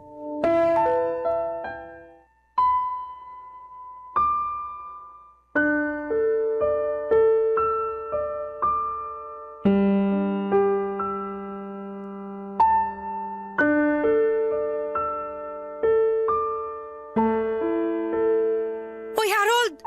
Kanina pa kita tinatawag ah. Saan ka ba nagpunta? Kanina pa kita tinatawagan pero hindi ka makontak. Lumabas kasi ako. Pasensya na kung di ko nasagot mga tawag mo. Tinatawagan ko kasi si nanay. Bakit hindi na lang dito sa loob ng bahay ka tumawag? Kanina pa kita hinahanap. Ang bagal kasi ng wifi natin. Ginamit ko na lang yung data ko. Sa labas malakas yung sagap ng internet. Kaya doon ko tinawagan si nanay. Ayun nga eh. Ipapaayos ko sana sa'yo tong wifi natin kasi hindi ako makakonect. Paano ako makakapag-post nito sa Facebook? May problema ata talaga sa internet ngayon. Nag-message na ako pero sabi, may inaayos daw. Kaya baka mamayang madaling araw pa matatapos yung service maintenance nila. Nakakabanas naman oh. Kung kailan naman Pasko. Makikonek ka na lang sa data ko. Marami pa naman to. Hayaan mo na. Sure ka? Sabihin mo lang sa akin kapag kailangan mo na. Sino na naman ba yung tumatawag sa'yo sa messenger? Si ate. Teka, sagutin ko lang. Subukan mong lumabas ulit, tatamaan ka sa akin. Ha? Ilang oras mo nang kausap ang pamilya mo? Paano naman ako? Iiwan mo lang ako rito sa loob ng bahay? Saglit lang naman to. Pag Noche Buena na, sa'yo na buo ang atensyon ko. Hindi. Mula sa oras na to, sa akin ang atensyon mo. Unang Pasko natin magkasama tapos babaliwalain mo lang ako. Eh di sana sumama na lang pala ako sa mga kaibigan ko para nag-inuman na lang kami. Sorry na. Unang Pasko rin kasi to na hindi ko kasama ang pamilya ko. Sumasama ang loob mo. Gusto mo doon ka na lang sa kanila. Marami ka pa namang data, di ba? Mag-book ka na ng masasakyan at umuwi ka na lang doon. Iuwi mo na lang din lahat ng handa natin. Tutal wala na akong ganang kumain. Wag naman ganyan. Gusto ko silang makasama. Pero gusto rin kitang kasama. Eh sino bang mas gusto mo makasama sa amin ng pamilya mo? Andito ako ngayon. So malamang ikaw. Eh pero panay naman ang kontak mo sa pamilya mo. Parang nagsisisi ka na magpapasko kang kasama ako. Hindi ah. Excited nga ako kasi ito ang unang Pasko natin na magkarelasyon. Huwag ka na magalit. Sige, bukas ko na lang kakausapin si ate. Nakakainis ka kasi. Imbis na mag-focus ka na lang sa akin. Hindi na po. Sa'yo na ang focus ko ngayon. Ano bang gusto mong gawin? Gusto ko, patayin mo yung cellphone mo para hindi na makatawag at makaistorbo sa iyong pamilya mo. O sige po, walang problema. Oh, ayan ha. Pinatay ko na. Kakainis ka. Sorry na po.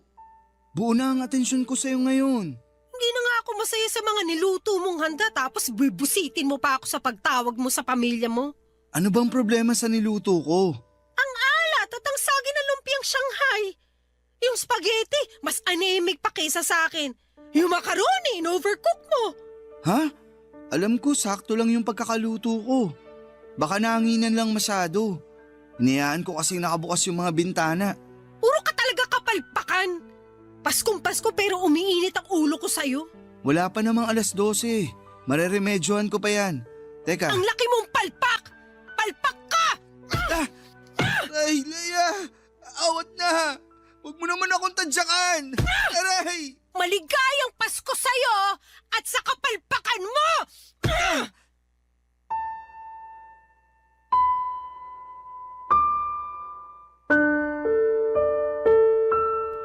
Tinadyakan sa hita, sinuntok sa muka at sikmura. Yan ang paulit-ulit na ginawa sa akin ni Leia Papadudut. Sinabunutan din niya ako at sinubukang ihampas ang ulo ko sa mesa. Kung saan ay nakalatag ang mga handa namin. Buti na lamang at nakapalag ako. Pero sa ibang mga ginawa niya ay hindi na ako nakalaban pa. Ayoko rin namang lumaban dahil ayoko siyang masaktan. Hinayaan ko na lamang siya dahil alam ko mapapagod din siyang saktan ako, Papadudut. Noong hiningal at nasaktan na ang mga kamay niya ay doon na niya ako tinigilan.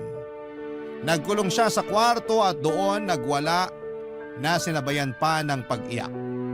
Napasili pa ang mga kapitbahay namin dahil sa mga narinig.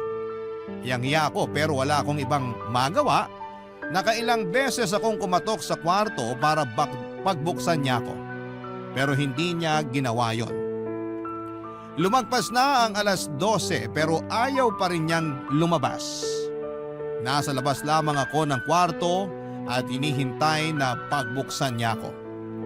Hindi ko na alam kung aling parte ng katawan ko ang sumasakit dahil halos nagsabay-sabay na yon. Sinabayan pa ng pagkalam ng sikmura dahil sa gutom. 3:00 na ng madaling araw nang lumabas si Leia sa kwarto at kinumusta ko siya, Papadudut. Niyakap niya ako at nag-sorry. Inaya ko na siyang kumain at tumango lamang siya. Nagutom siya at naparami ang kain niya habang ako ay nakatingin lamang sa kanya at nakakaramdam na ng takot. Nang mapansin niyang nakatitig ako sa kanya ay may kinuha siya sa kanyang bulsa. Isang yema. Inabot niya sa akin at tulad ng dati simbolo yon ang pagsusori niya sa akin. Hindi pa man ako okay noon pero ngumiti ako at tinanggap ang yema na inabot niya. Doon na siya ngumiti at magana na ulit na kumain.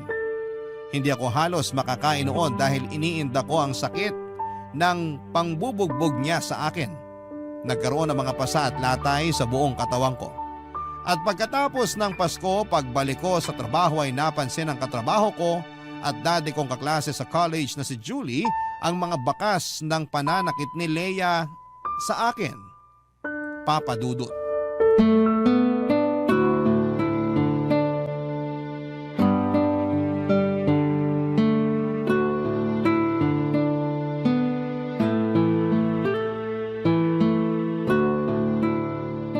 Uy, Harold. Ayos ka lang? Oo naman. Merry Christmas pala. Naging merry ba talaga ang Christmas mo? Anong ibig mong sabihin? Ang fresh pa kasi ng mga galos mo. Halatang nung Noche Buena lang naganap yan. Ah, wala to. Natalsikan lang ako ng mantika nung nagpiprito ako ng chicken wings at lumpia.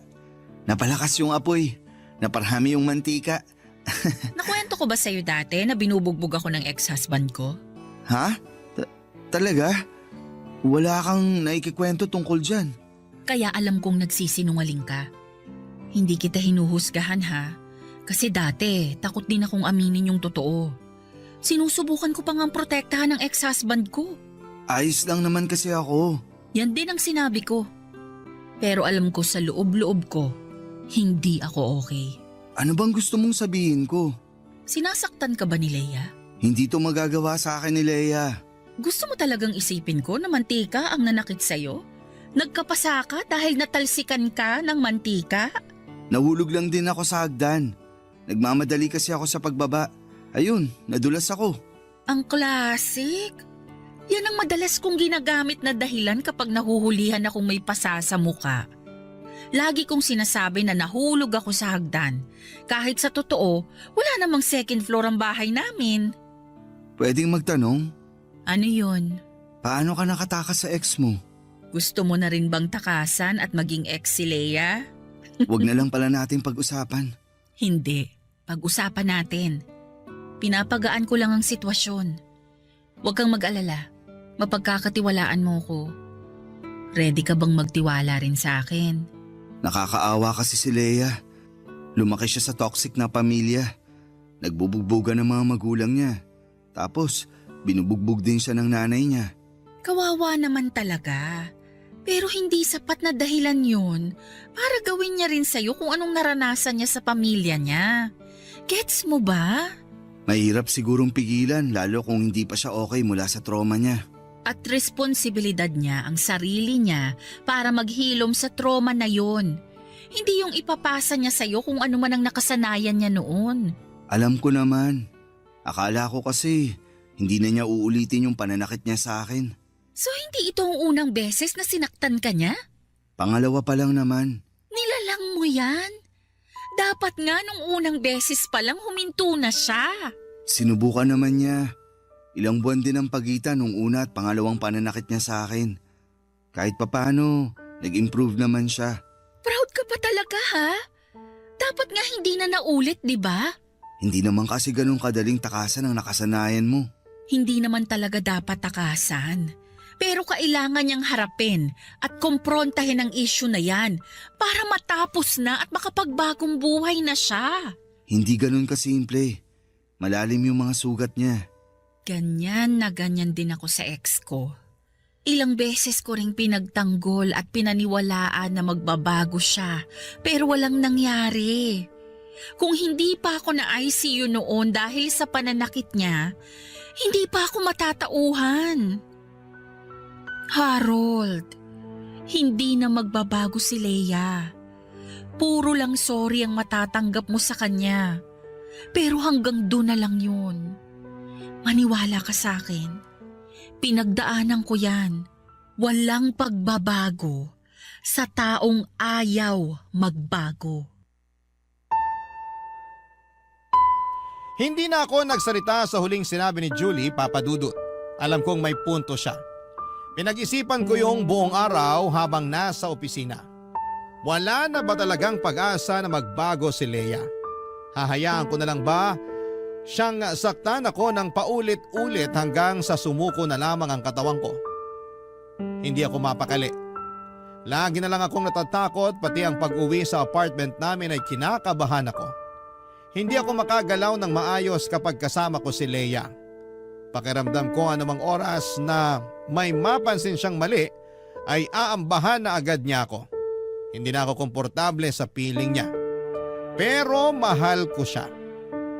Lalo akong nanghihina sa tuwing iningitian niya ako at nilalambing. Parang nakakalimutan ko bigla lahat ng pananakit niya sa akin, ganong kalakas ang karisma niya na kaya niya akong mabawi sa tuwing nakagagawa siya ng mali. Halos ayoko nang umuwi noon ng apartment, Papa Dudut. Kapag nagme-message siya sa akin ay parang ayoko nang basahin yon. Alam kong nakakahalata na siya sa unti-unting paglayo ko. Hindi lang siya umiimik dahil ayaw niyang mabuksang muli ang topic tungkol sa ginawa niyang pananakit sa akin noong dumaan ang Pasko. Sinubukan naman niyang bumawi at naging mabait siya sa akin at dinoble pa ang lambing at pag-aasikaso niya. Hindi siya nagpakita ng galit sa akin o kahit kaunting inis. Kaya muli na naman akong tumiklop sa kanya, Papa Dudut. Nahuli na naman niya ang kahinaan ko. Kaya lang ang tanong na tumatakbo sa isip ko, hanggang kailan kami magiging masaya bago ang susunod na pananakit niya? Barangay Love Stories. Barangay Love Stories. Nagpaalam ako kay Leia na uuwi muna ako sa amin dahil nagkasakit si nanay. Masama ang loob niya pero pumayag siya. Alam kasi niyang may kasalanan pa siya sa akin at hindi siya pwedeng umangal dahil baka lalo lang lumayo ang loob ko sa kanya. Nagtanong lamang siya sa akin kung kailan ako uuwi at sinabi ko sa kanya na hindi ko pa alam. Dagdag ko pa ay basta kapag naging stable na ang pakiramdam ni nanay, uuwi rin ako. Nagtanong siya kung pwede ko raw ba siyang isama na lamang sa bahay ni nanay, pero mabilis akong tumanggi. Na-offend ko siya dahil parang ayoko siyang kasama. Pero hindi naman kasi namin magawang mapag-usapan ang nangyaring pananakit niya sa akin. Kaya hindi ko magawang sabihin sa kanya na paraan ko lamang din yon para makahinga sa relasyon namin. Gusto ko lang munang lumayo sa kanya kahit na ilang araw lang. Paglipas ng mga araw ay nag-a-update pa rin ako sa kanya kahit umuwi muna ako sa bahay ni nanay. Para hindi naman siya malungkot at mapraning. Baka hindi rin kasi lalo lang siyang magalit sa akin. Naging pasensyosa naman siya sa akin kahit ang tipid ko na mag-chat sa kanya, Papa Dudut. Nagpapakiramdaman talaga kaming dalawa at makalipas ang isang linggo ay gumaling na si nanay at umuwi na rin ako sa apartment namin ni Leia. Aminado naman akong na-miss ko rin siya kaya naisip kong umuwi na. Sinalubong niya ako ng isang mahigpit na yakap at binusog ako sa halik sa mukha ko. Gumaan kahit papaano ang pakiramdam ko. Nakapagluto na rin siya at pinagsaluhan namin yon. Marami siyang nakwento sa akin na nangyari sa kanya habang wala ako. Mukha siyang masaya. Masaya na rin ako pero hindi pa rin matanggal sa isipan ko na anumang oras ay pwede na naman siyang sumabog at mangbugbog, Papa Dudut.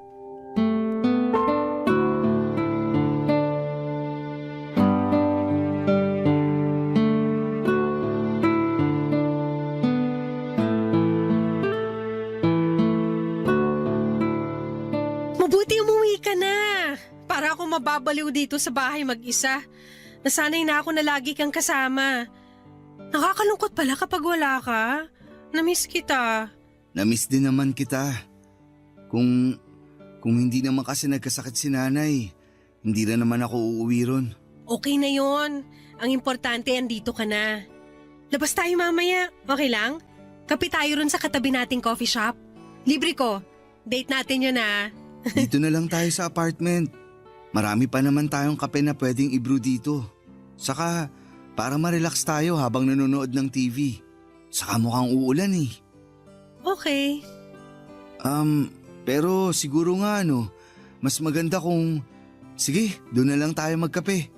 Maganda nga rin na umulan para bumagay sa kape natin. Sure ka ba? Oo naman, kahit ano, basta ikaw. Nanginginig pa. Gusto ko kasing matry ulit yung Spanish latte nila.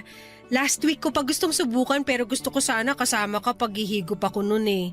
Sige, pahinga lang tayo ng konti. Magpababa lang ng kinain. Naparami yung kain ko sa niluto mong gata. Ang sarap. Okay. Bakit ka malungkot? May nasabi ba ako? Sorry kung ano man yun, hindi ko talaga sinasadya. Huwag kang magagalit please. Gusto ko na kasing magkape para makapag-relax na ako. Sige, tara na.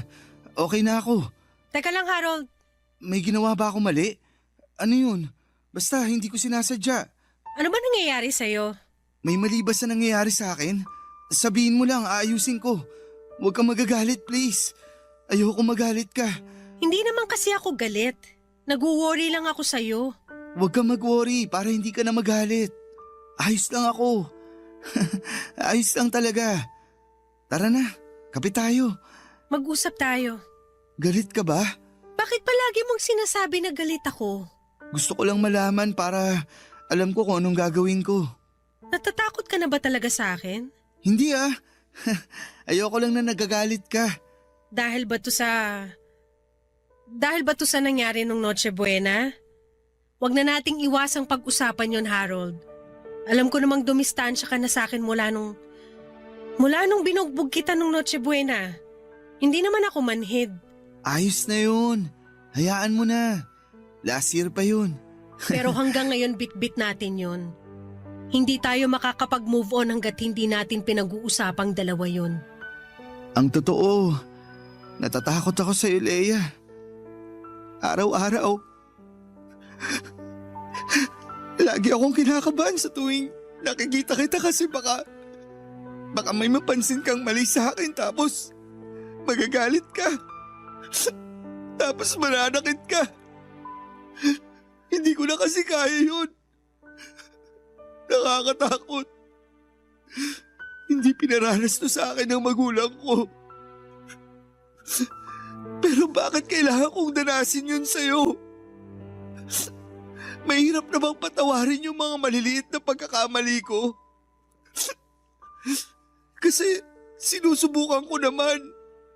Kasi mahal kita.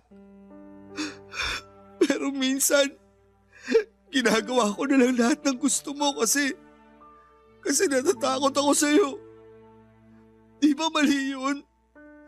Mali na ginagawa mo lang yung isang bagay kasi natatakot ka. Di ba dapat ginagawa mo yun kasi masaya ka? Sa unang pagkakataon ay hinayaan kong umagos ang sakit. Nagsumbong ako kay Leia sa sama ng loob ko sa kanya. Hinayaan kong umiyak ako na hindi ko naman nakasanayang gawin noon. Hindi ko siya matignan sa mga mata at nakaharang din ang mga braso ko sa mukha ko para mailagan ko kung sakali mang mapikon siya sa mga sinasabi ko. Pero hindi ko na pala kailangan ang mga braso ko para depensahan ang sarili ko dahil hindi naman ako sinaktan ni Leia.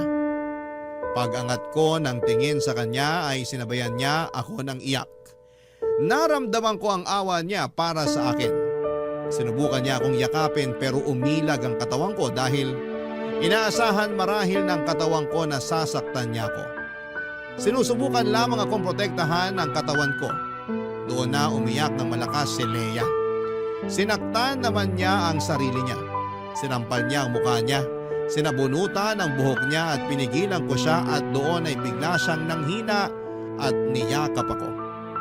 Yumakap ako pabalik para maramdaman niyang ligtas siya sa mga braso ko. Nung humupa na ang emosyon namin ay doon na kami nakapag-usap ng kalmado. Sinabi niya sa akin na gusto na niyang magbago at sana'y matulungan ko siya. Natatakot na rin daw siya sa mga posible pa niyang magawa dala ng trauma niya. Kaya naman minabuti naming dalhin siya sa isang psychiatrist para maipagamot ang kinakaharap niya.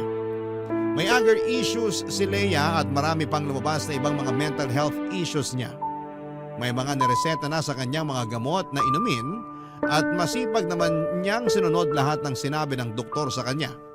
Sinikap talagang ayusin ni Lea ang mga issues niya sa sarili at mga issue niya sa nakaraan niya. Natuwa ako. Lalo't nakita kong hindi na siya palaging galit at hindi na rin nananakit. Naging kampante na akong muli sa kanya, Papa Dudut. Sinuportahan ko siya at mas minahal, lalo para magtuloy-tuloy na ang kanyang pagbabago. Masaya ako sa nangyari sa kanya at hiniling ko na sana'y tuluyan na niyang maiwan ang nakaraan niya, Papa Dudut.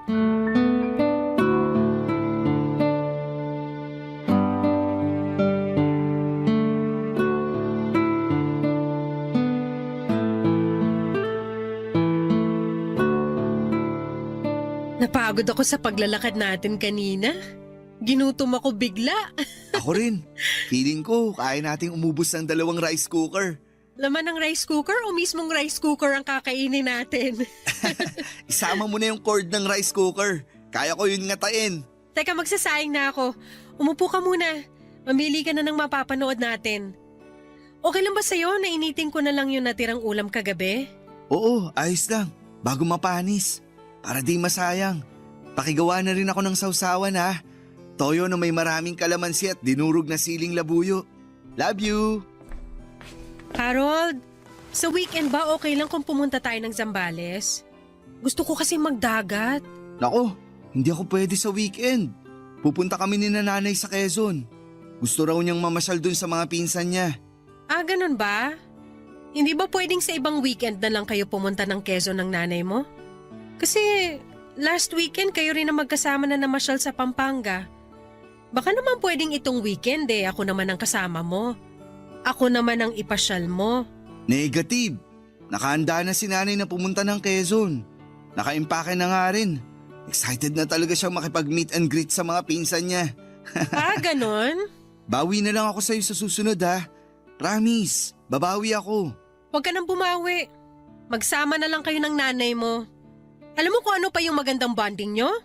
Bumalik ka sa matres niya at magstay ka doon ng 9 months. Leia, teka. May mali ba sa pagsama ko sa nanay ko? Wala! Ayos nga yun Patunayan mo sa akin na isa kang mama's boy. Gusto ko lang namang pagbigyan si nanay. Bihira ko na rin siya kung makasama. Matanda na rin siya. At gusto ko namang makasama siya bago, alam mo na. Bihira makasama? 2 weekend na kayo magkasama. Ano pang bihira ron? Palagi rin naman tayong magkasama, di ba? Andito ako lagi sa apartment kasama mo. Magkatabi lagi tayo matulog. 2 araw lang naman ang nilalaan ko para kay nanay at sa pamilya ko. Sana maging okay sa'yo yun. Hindi okay sa akin. Napapabayaan mo na ako. Alam mo na hindi totoo yan. Leia, makinig ka. Ano ba? Huwag mo akong hawakan! Leia, kumalma ka. Sabi nang huwag mo akong hawakan Leia, sandali. Huwag mo na akong saktahan. Napag-usapan na natin to. Hindi ka naman hanakit, di ba? Pinabayaan mo ako! Galit ako sa'yo! Dapat ka nang masaktan! Aray! Teka, Leia. Humiya ka ng malalim. Hinga lang, Leia. Akala ko ako na laging uunahin mo! Wala manakit. Pero hindi pala! Please. Hindi ka marunong tumapad ng pangako! Sinungaling! Katulad ka rin ng mga magulang ko!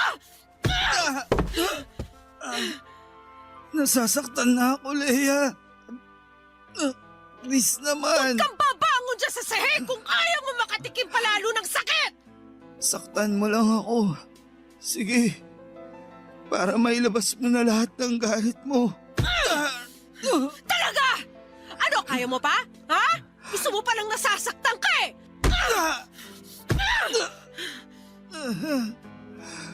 Tumigil ka lang kapag ayaw mo na. Hindi kita titigilan! Hindi kita titigilang saktan! Tandaan mo yan! Tapos na ba? Kasalanan mo to, Harold! Kung bakit kita nasaktan ulit!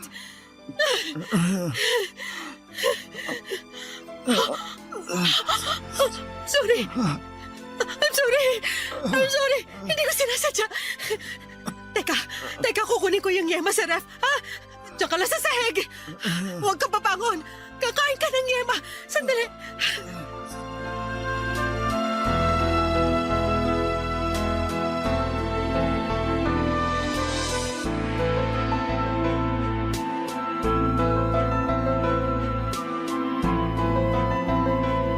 Tumakbo si Leia at iniwan ako para kunin ang yema sa ref. At tulad ng dati, iyon ang paraan niya para mag-sorry sa akin. Habang nasa kusina si Leia ay sinikap kong makatayo. Nilakad ko ng paika-ika ang daan papunta sa pintuan. Lumabas ako ng bahay at tinayaan kong nakabukas ang pintuan at saktong may dumaang taxi at agad ko yung pinara. Nagpahatid ako kina nanay at nabahala ang taxi driver sa akin dahil dumudugo ang ilong at labi ko. Nanlalabo na rin ang paningin ko dahil namumula na ang mga mata ko dahil sa paulit-ulit na pagsuntok ni Leia sa akin. Nagsabi ang taxi driver na ihahatid na lamang niya ako sa ospital pero pinigilan ko siya. Gusto ko na lamang makauwi kina nanay. Habang nasa biyahe ay napaiyak na lamang ako. Hindi dahil sa sakit ng pangbubugbog ni Leia sa akin, kundi dahil sa kasalanan ko mula sa kanya. Nakatakas na ako, Papa Dudut. Tulad ng pagtakas ni Julie sa kanyang dating asawa. Totoo pala ang sinabi niya. Hindi na magbabago ang mga katulad ni Leia. Maswerte akong nakayanan ko pang maglakad paalis sa apartment namin ni Leia. Hindi kagaya ni Julie na hindi na nakalakad paalis sa bahay nila ng dating asawa niya at tanging ambulansya na lamang ang nagtakbo sa kanya papunta sa ospital. Pagkarating ko sa bahay, sinalubong ako ni nanay. Panayang iyak niya sa nadatnan sa akin. Hindi siya nagtanong pero niyakap niya ako at sinabing hindi na siya papayag na mangyari ulit sa akin yon. Nakauwi na ako. Nakauwi na ako mula sa mga taong totoong nagmamahal sa akin. Sa ngayon naman, Papa Dudut, ay naghilom na ang mga pasako sa katawan pero patuloy pa rin akong naghihilom mula sa trauma na inabot ko mula kay Leia.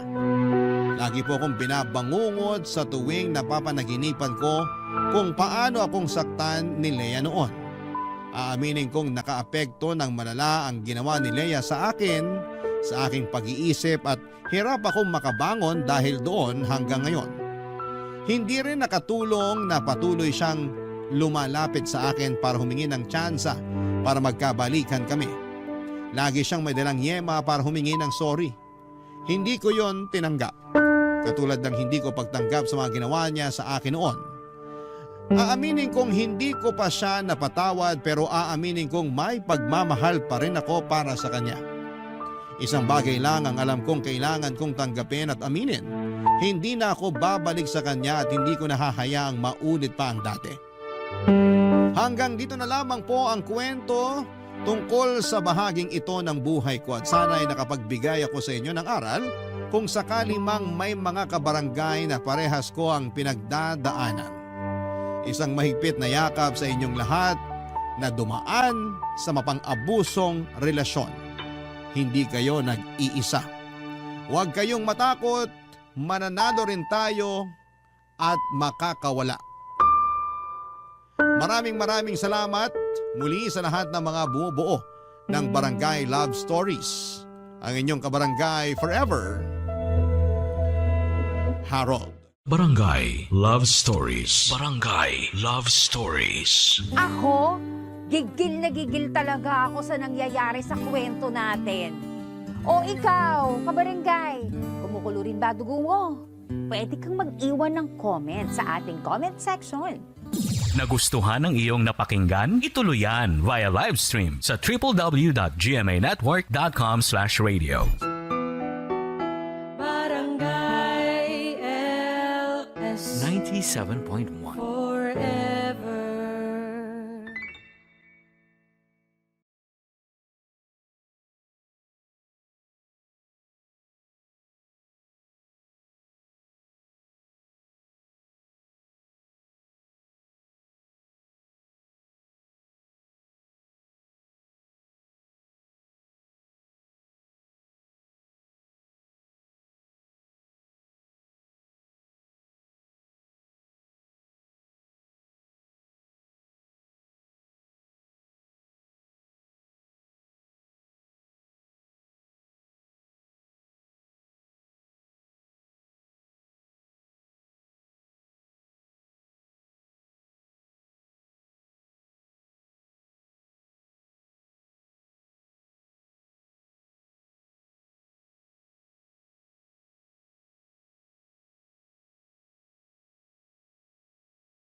ang mga kwento ng pag-ibig, kwento ng buhay at kwento ng pag-asa dito sa Barangay Love Stories. Love Stories.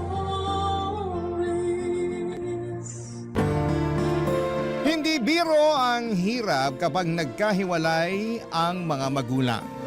Maraming adjustments ang dapat nagawin at kadalasan ay bata ang naiipit.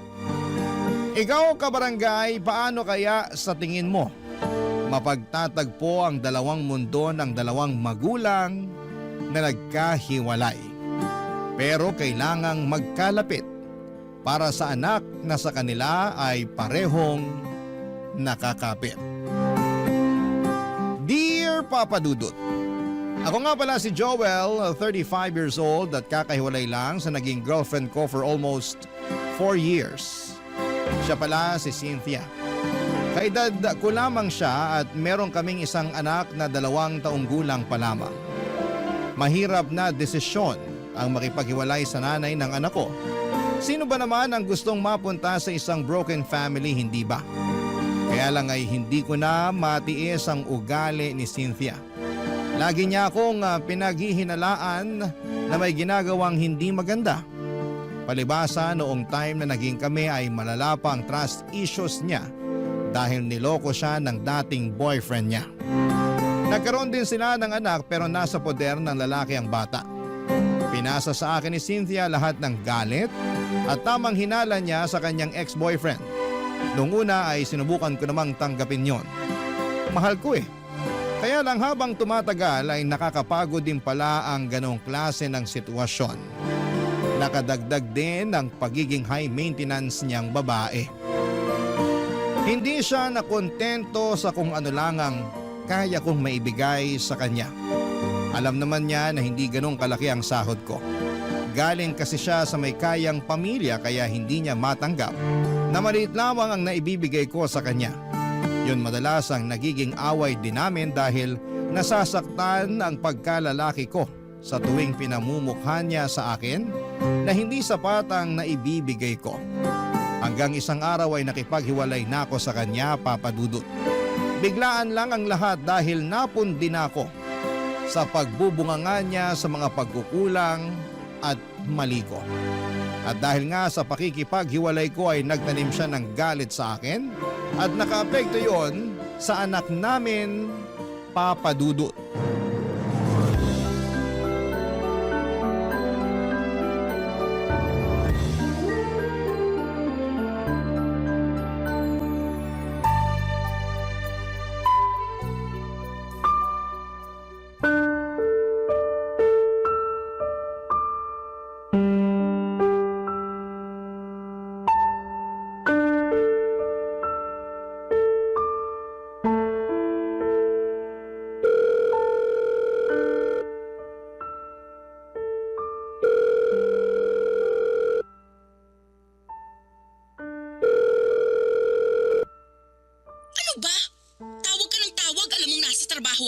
Bakit kasi ayaw mong sagutin ang tawag ko? Last week pa ako tumatawag eh. Kahit sana i-text mo man lang ako. Para saan pa? Hiwalay na tayo, di ba? Oo, hiwalay na tayo. Pero may anak tayo. Eh ano ngayon? Pwede bang maging mature ang usapan natin? Para na lang sa anak natin. Para sa anak natin? Sana naisip mo yan bago ka nakipaghiwalay sa akin. Hindi ko na kasi kaya ang ugali mo. Gustuhin ko mang magstay para sa anak natin. Pero nahihirapan na ako. At akala mo madali para sa akin na makisama sa ugali mo? O sige na, mali na rin ako. Tatanggapin ko na lang yun para sa anak natin. Puro ka na lang para sa anak natin, pero hindi ka naman nagpapakatatay sa kanya? Anong hindi? Sinusubukan ko naman dati pa. Hindi ako nagkulang sa sustento. Kulang na kulang ang sustento mo. Hindi sapat ang binibigay mo. Yan! Yan mismo ang dahilan kung bakit umayaw ako sa'yo. Hindi ka marunong makontento. Sino bang makukontento sa maliit na sustento mo? Alam mo kung magkano lang ang kinikita ko. Maliit na nga lang ang natitira sa akin. Sakto lang para may pangbili ako ng toothpaste at deodorant ko. Halos sa inyong mag-ina na pupunta lahat ng sahod ko. Dapat lang namang mapunta sa amin yun dahil obligasyon mo kami. At para sabihin ko sa'yo, dapat hindi ka nakukontento sa maliit na sahod mo lalo't pamilyado ka na. Dapat nag-e-effort ka pa rin para maghanap ng trabaho na kayang bumuhay sa amin. Ginawa ko naman yun pero walang tumanggap sa akin kasi hindi naman ako nakapagtapos ng pag-aaral. Kaya hindi ko rin maiwan tong trabaho ko kasi ito lang ang tumanggap sa akin kahit hindi ako college graduate. Ang dami mong dahilan talaga. Hindi ka na uubusan. Gusto ko lang depensahan ang sarili ko. Cynthia, magkaayos na tayong dalawa para sa anak natin. Maging maayos naman na sana ang pakikitungo natin sa isa't isa kahit hindi na tayo nagsasama. Huwag mong asahan na magiging maayos ang pakikitungo ko sa'yo kasi galit pa rin ako sa'yo. Baka naman pwedeng isang tabi mo man lang yung nararamdaman mong galit sa akin para naman makasama ko rin ang anak natin. At sinong nagsabi sa'yo na gusto ko pang ipakita sa'yo ang anak natin? Cynthia, ako ang ama niyan. May karapatan ako sa kanya. Tinanggal mo na ang karapatan mo sa kanya nung iniwan mo ko. Huwag naman ganyan, please. Gusto ko makasama ang anak natin. Huwag mong ipagkait sa kanya na magkaroon ng isang ama. Hindi ka maayos na ama. Kaya ayos lang kahit wala ka sa buhay niya. Hindi man ako naging mabuting karelasyon sa paningin mo, pero hindi mo pwedeng sabihin na hindi ako naging mabuting ama sa anak natin. Parehas lang yun. Kung gusto mong maging mabuting ama sa kanya, sana naging mabuti ka rin sa nanay niya. Kaso hindi. Iniwan mo ako kahit ang dami kong tiniis sa mga pagkukulang mo. Cynthia! Huwag ka na ulit tatawag sa akin, Joel, ha? Hindi mo na pwedeng makita ang anak natin. Tapos na tayo, di ba? Tapos na rin ang koneksyon mo sa anak natin.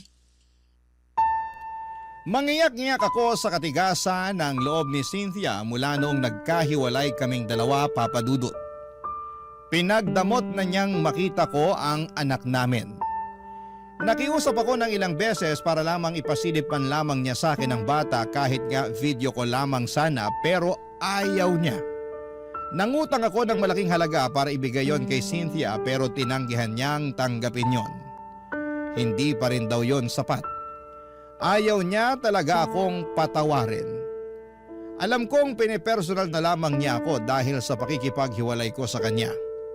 Sinubukan kong lapitan ang mga kaibigan niya na nakilala ko at nakiusap sa kanila na baka pwedeng kausapin nila si Cynthia para lumambot na ang puso niya. Lahat sila'y walang nagawa, naging dahilan din yon para kagalitan niya ang mga kaibigan niya. Kaya mula noon ay hindi ko na sinubukang lapitan pa isa man sa mga malalapit sa kanya para maging tulay sa muling pagkikita namin ng anak ko. Napakasakit na hindi makita ang anak ko, siya na lamang ang buhay ko. Siya ang dahilan kung bakit nagawa kong tiisin ang ugali ni Cynthia dahil gusto kong buo kami. Pero may limitasyon din ang pasensya ng isang tao at sa huli mas pinili kong lumayo na lamang kay Cynthia kaysa naman sarili kong peace of mind ang mawala. Mas naging payapa ang buhay ko noong nagkahiwalay kaming dalawa. Pero malungkot ako dahil gusto kong makasama ang anak ko. Kaya lang ipinagkakait sa akin ni Cynthia. Palagi ako nakatambay sa subdivision kung saan ay nakatira si Cynthia. Mabuti na lamang at may kaibigan akong nakatira doon kaya malaya akong nakakapasok. Panay ang silip ko sa bahay ni Cynthia sa pag-asang makikita ko kahit saglit lang ang anak namin. Pero bigo ako. Isang araw hindi ko na natiis. Kumatok na ako sa bahay para personal na siyang harapin. Bala ko nang makiusap noon sa kanya ng harapan. Pero ibang humarap sa akin nang bumukas ang kanyang pinto. Papa Dudut.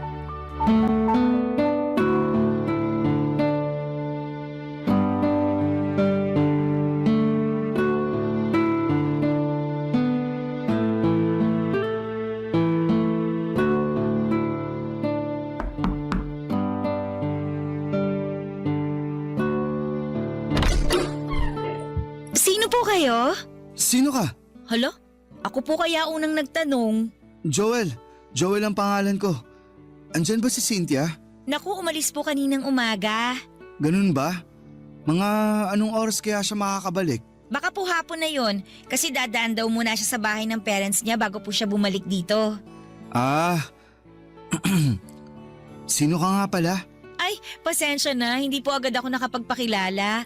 Ako nga po pala si Mara, ang yaya ng anak ni Ma'am Cynthia. 30 years old at mula sa lugar ng mga matatapang, Etivac, Cavite! Hanip pang intro pang Miss Universe. Kabog, di ba? Sabi nyo kasi magpakilala ako eh. Kaano-ano mo si Cynthia? Ay, naku, teka lang po baka miyembro kayo ng Budol-Budol Gang ha? Kasi yung mga ganyang tanungan, napanood ko na yan sa balita eh. Hindi.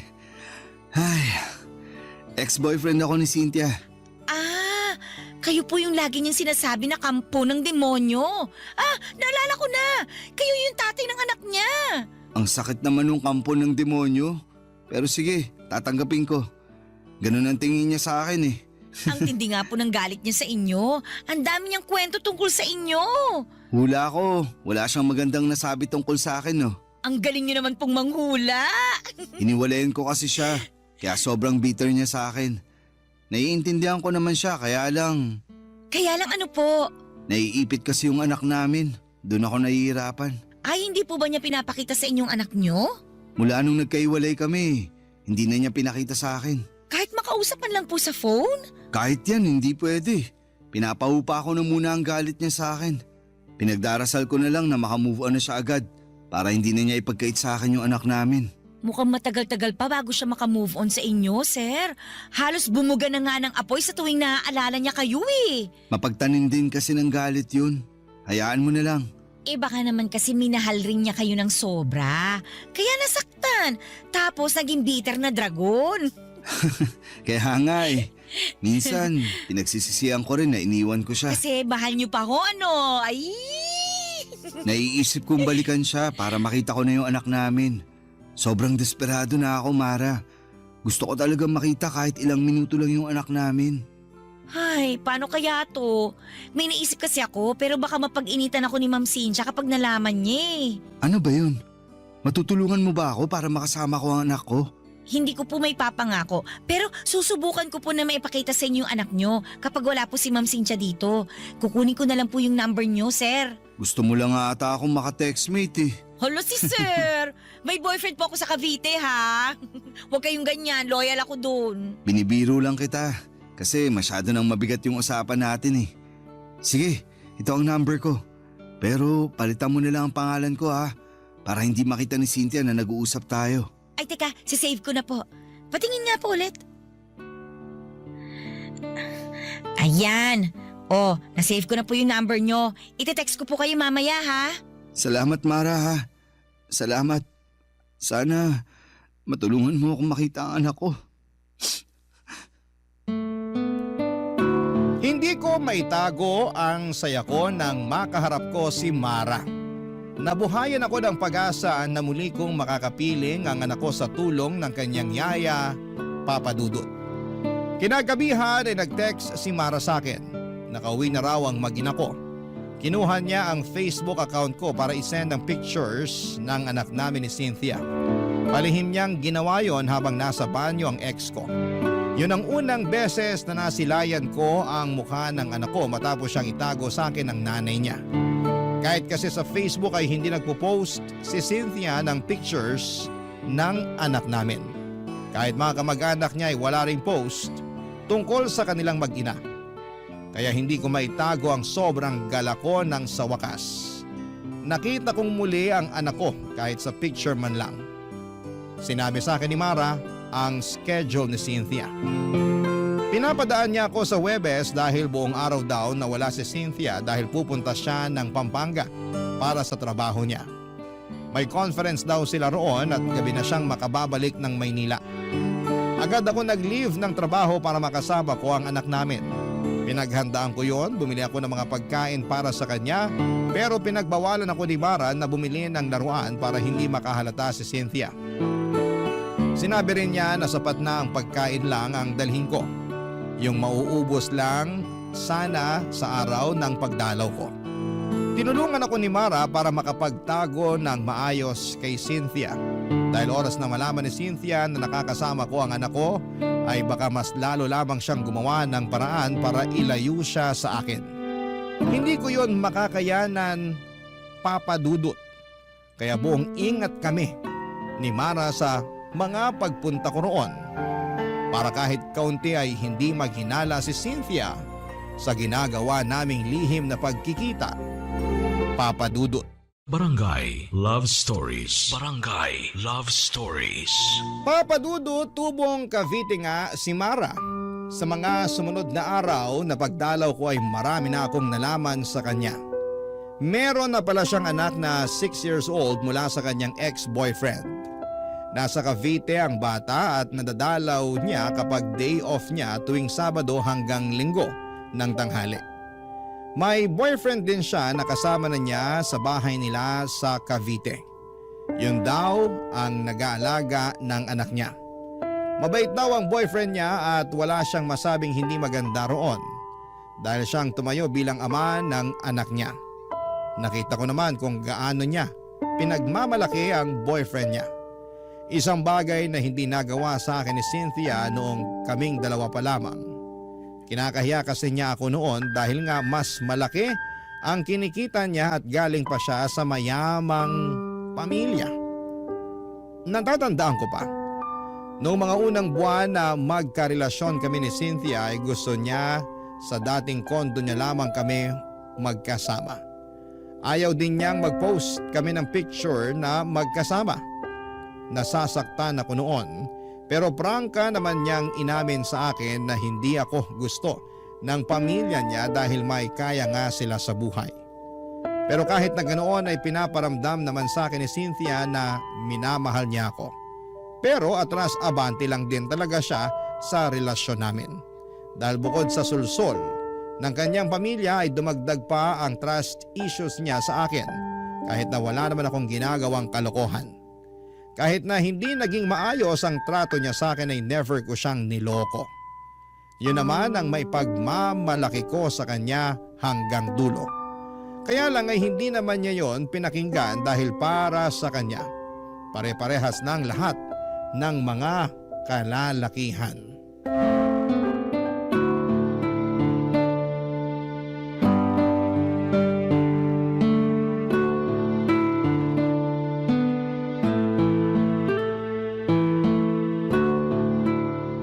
Pinagod niyo po yung anak niyo, sir. Ang himbing kagad ng tulog, oh. Sorry na. Na-enjoy ko lang makipaglaro ulit sa kanya.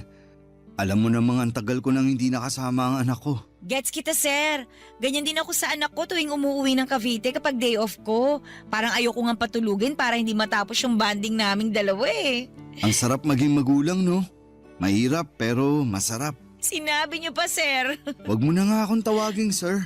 Halos magkaedad lang naman tayo. Tsaka close naman na tayo eh. Eh naku, nakakailang naman kung tatawagin ko lang kayong Joel. Hindi ako sanay. Tatay kayo ng inaalagaan kong bata. Pero hindi naman kita pinapasahuran. Kaya tanggalin mo na yan sir ha. O sige na nga, susubukan ko. Mara, salamat talaga ha. Naging tulay ka para makasama ko ulit ang anak ko. Alam mo, ilang beses ka nang nagpasalamat. Okay na nga yun. Masaya akong makatulong. Tsaka kailangan talaga ng bata na makasama din ang tatay niya. Sana ganyan din ang mindset ni Cynthia. Ay, kaso hindi eh. Dinamay niya yung personal na galit niya sa akin para hindi ko makita ang anak namin. Hintayin na lang nating makamove on si Ma'am Cynthia. Lalambot din yun. Parang hindi ko na nga inaasahan yan. Yung ex nga niya bago ako, hanggang ngayon sinusumpa pa rin niya. May mga ganong tao lang po talaga, mapagtanim ng galit. Kahit maliliit na pagkakamali, hindi niya kayang patawarin. Isang beses, alam mo ba, nakalimutan ko lang siyang batiin para sa mansari namin. Aba, hindi na niya yun pinalagpas. Lagi niyang sinusumbat. Keso wala raw akong pakialam sa relasyon namin. Eh isang beses lang naman nangyari yun. Eh teka, may ganyang experience din ako kay Ma'am Cynthia. Minsan, nakalimutan ko ilabas yung basura. Ayun, mula noon may trust issues na siya sa akin. Halos oras-oras bago matulog, pinapaalala niya sa akin yung basura. Kahit hindi naman na naulit yun. Pero wala na siyang tiwala sa akin. Ang sabi niya, mauulit pa raw yung pagkalimot ko. Aabangan daw niya yun at ipamumukha niya sa akin. Ganyan nga siya. Gusto niyang mapatunayan lagi na tama siya. Kaya babantayin niya lahat ng galaw mo para makahanap ng butas. Gusto niyang may paglaban na hindi siya nagkakamali ng iniisip tungkol sa'yo. Ay, nakakapagod yun. Buti nga natiis niyo eh. Ikaw din naman natiis mo siya. Eh wala naman po akong choice kundi magtiis. Malaki kasi ang pasahod niya sa akin eh. Hindi naman alagain yung anak niyo. Si Ma'am Cynthia na lang talaga yung kailangan kong pagpasensyahan. Sana balang araw, ma-realize niya yung ugali niyang ganun. Mauubusan talaga siya ng taong iintindi at magtitiis sa kanya kapag hindi pa siya nagbago. Eh, matanong ko lang Joel, wala ka na bang nararamdaman na pagmamahal sa kanya? Mahal ko pa naman siya. Hindi naman yun agad-agad na nawawala. Napagod lang talaga ako nun kaya ako nakipaghiwalay. Pero andun pa rin yung love ko sa kanya. Huwag mong sasabihin ha, papalakpak na naman ang pride nun kapag nalaman niya. Naku, ayoko na rin kayo magkabalikan dalawa. Ha? Bakit naman? Eh kasi kapag pinag-uusapan natin siya, ramdam ko yung lungkot at stress sa'yo. Pero kita ko pa naman sa mga mata mo na may feelings ka pa rin naman sa kanya. At okay lang yun. Hindi naman basta-bastang nawawala yun eh. Nanay kasi siya ng anak mo. Salamat sa pag-intindi ha. Sobrang bigat lang kasi talaga ng pinagdaanan ko sa kanya. Siya ang pinakaminahal ko sa lahat ng mga nakarelasyon ko. Pero siya yung pinakamasakit na lesson na dumating sa buhay ko. Takot ka na siguro magmahal ulit ano? Ay, Joel! Kailangan mo nang umalis. Tumatawag si Ma'am Cynthia. Mukhang pauwi na to.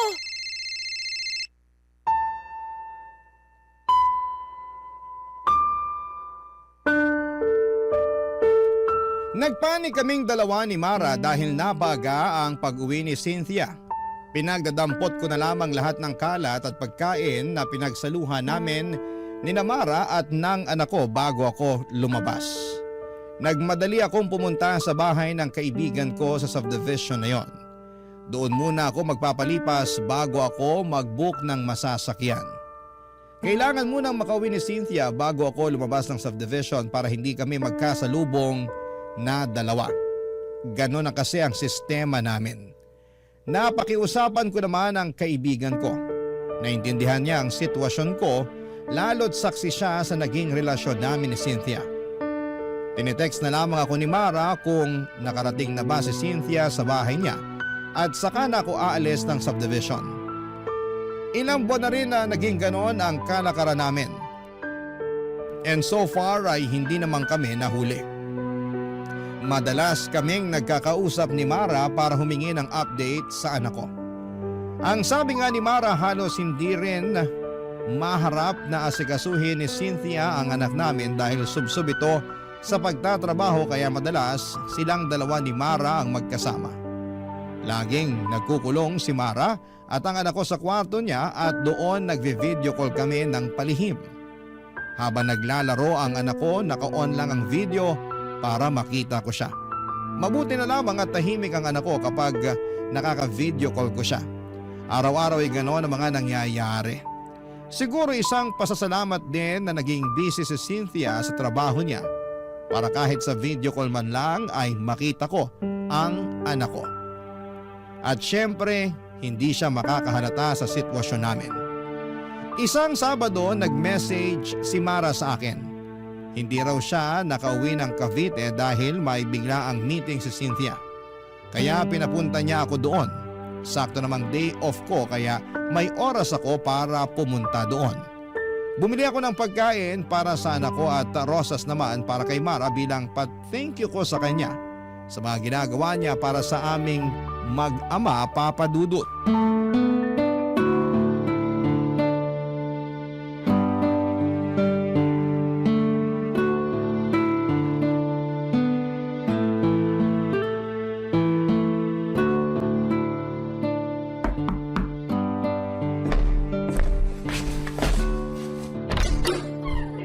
Oh, Joel! Pasok ka na. Sakto, kaalis lang din ni Ma'am Cynthia. Hindi ka na nga ako mapaaga ng dating eh. Nag-shortcut ba naman yung taxing nasakyan ko kanina? Kinabahan tuloy ako na magpang-abot kami ni Cynthia. Hindi talaga kayo pinagtatagpo ni Ma'am Cynthia. Ayos na yun. Sana palagi na lang umahin ng tadhana sa akin. Bumili nga pala ako ng rosas para sa'yo. Ito. Nako, nag-abala ka pa. Sana dinagdag mo na lang sa pambili ng pagkain ng anak mo. Nakabili na ako ng pagkain niya. Sakto na to para sa kanya. Dinagdagan ko pa nga para maibigay ka sa anak mo kapag umuwi ka sa inyo sa Cavite. Thank you tulog pa pala yung anak mo. Gusto mo ba gisingin ko na? Ay, wag. Hayaan mong makapahinga siya. Magkwentuhan na lang muna tayo habang tulog pa siya. Kumusta ka? Ayos lang. Parang malungkot ka. Dahil ba hindi ka nakauwi sa Cavite ngayong day off mo? Mabuti ngang hindi ako umuwi dun ngayon. Ha? Bakit naman? Ano ba nangyayari? Magkwento ka, makikinig ako. Wala to. Ayos lang ako. Gusto mo ng kape? Magtitimpla ako. Sige, para mas sumarap ang kwentuhan natin tungkol dyan sa pinagdadaanan mo. Ayos nga lang ako, Joel. Huwag mo na ako intindihin. Gusto kong makabawi sa'yo sa lahat ng tinulong mo sa akin. Kung makakabawi ako sa pakikinig, andito ako. 2 tenga, nakasanla sa'yo. Ang kulit mo ah. Okay nga lang ako. Kahit sinasabi mong okay ka, halata naman sa mga mata mong hindi. Di tama nga ako. Ay, ano ba nangyari? Kasi nakikipag-iwalay na sa akin yung boyfriend ko eh. Sabi niya, hindi na raw niya kaya na 1 beses lang sa 1 linggo kami magkita. Natatakot daw siya na baka may makilala ako dito sa Maynila. Napipili niya ako kung trabaho ko raw o siya. Anong sinabi mo? Sabi ko pag-iisipan ko. So may chance na iwan mo ang trabaho mo rito para sa kanya? Oo, kasi mahal niya yung anak ko eh. Mabait naman siya. Mahal mo ba? Parang. Hindi mo naman pala mahal pero bakit nagstay ka sa kanya? Kasi bihira na lang yung maayos na karelasyon ngayon eh. Maswerte ako na nakilala ko siya kasi minahal niya ako tapos damay pa yung anak ko. Naiintindihan kita. Nakakalungkot lang kung sakaling pipiliin mong iwan tong trabaho mo para sa kanya. Hindi pa naman ako sigurado sa magiging desisyon ko. Gusto ko pa rin naman tong trabaho ko. Lalo na't napamahal na rin sa akin yung anak niyo ni Ma'am Cynthia. Salamat ha. Bilang magulang, masarap sa pandinig yung sinabi mo. Napakaswerte ng boyfriend mo sa'yo. Sana lang huwag kanyang i-pressure na mamili. May karapatan ka pa rin namang magdesisyon para sa sarili mo. Thank you ah. Pwede bang payakap? Parang kailangan ko lang kasi ngayon. Sige. Halika rito. Kailangan ko rin naman ng yakap ngayon eh.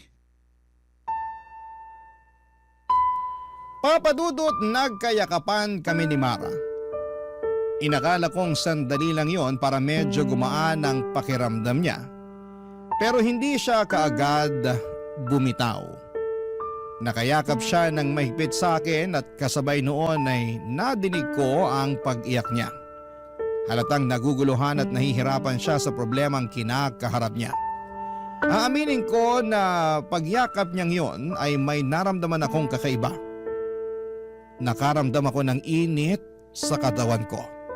Lalo na noong dinidikit pa niya ang bandang dibdib niya sa akin. Papa Dudut, hinawakan ko ang kanyang buhok at hinaplos-haplos yon para doon mabaling ang atensyon ko at hindi ako makagawa ng hindi maganda. Pero sa ginawa kong yon ay mas lalong dumikit sa akin si Mara. At nang kumala siya sa pagkakayakap sa akin ay agad niya akong hinalikan. Ako naman, Papa Dudut, ay nagpaubaya. May nangyari sa aming dalawa sa sala ng bahay ni Cynthia. Mabilis lamang yon dahil natakot din kami na biglang dumating si Cynthia. Nang matapos kami, nakayaka pa rin si Mara sa akin at sinabing yon ang unang beses na nakaramdam siyang muli ng saya. Sa piling ko lang daw niya naramdaman yon. Napangiti ako at aaminin kong magaan din ang loob ko kay Mara at nakikita ko siyang mabuting tao base na rin sa kanyang pananalita at kung paano niya kami asikasuhin ang anak ko. Pagkatapos noon ay tinawagan niya ang boyfriend niya at sinabing hindi na niya iiwan ang trabaho niya sa Maynila. Nakaramdam ako ng tuwa sa mga nalaman ko. Dahil kahit papaano, may magiging paraan pa rin ako para makasama ang anak ko. Dahil syempre oras na umalis si Mara ay mapuputol na ang pagkikita namin ng anak ko, Papa Dudut. Barangay Love Stories. Barangay Love Stories. Nakipaghiwalay na nga ang boyfriend ni Mara sa kanya, Papa Dudut. Mabilis lang naman yung tinanggap ni Mara dahil alam niyang hindi naman niya mahal ang lalaking yon. Alam niyang nadaan lamang siya sa kabutihan nito at sa ipinakita niyang pagmamahal sa anak niya. Doon na kami malayang nagkaroon ng lihim na relasyon. Yun nga lang ay nilihim namin ang lahat ng yon hanggat hindi pa natatanggap ni Cynthia ang hiwalayan naming dalawa. Hindi ko pwedeng sabihin sa iba ang namamagitan sa pagitan namin ni Mara. Alam kong mas lalo lang magtatanim ng sama ng loob sa akin si Cynthia kapag nalaman niyang kasambahay niyang pinatos ko. Naintindihan naman yon ni Mara at sinabi sa akin na walang problema sa kanya kung patago muna kami dahil alam niya ang ugali ng ex-girlfriend ko. Napadalas na ang pagpunta ko kina Cynthia. Kahit andon si Cynthia ay nagagawa ko pa rin makipagkita kay Mara. Doon nga lang kami sa bahay ng kaibigan ko nagtatagpo kapag tulog na si Cynthia. Madalas nga, kapag dumadalaw na ako sa bahay ni Cynthia, hindi ko na halos nakakasama ang anak ko kasi mas madalas na kaming magkaharutan ni Mara. Nananabik din kasi ako sa feeling na merong nagmamahal sa akin. Pero hindi naman namin pinapabayaan ang anak ko ha, ikaklaro ko lang. Siyempre alam niyo naman na siguro yung pakiramdam ng mga unang buwan ng relasyon, hindi ba? Kumbaga nakaikot lang kayo sa mundo ng bawat isa at ini-enjoy ang lambingan at saya. Ganon ang nangyayari sa amin noon ni Mara.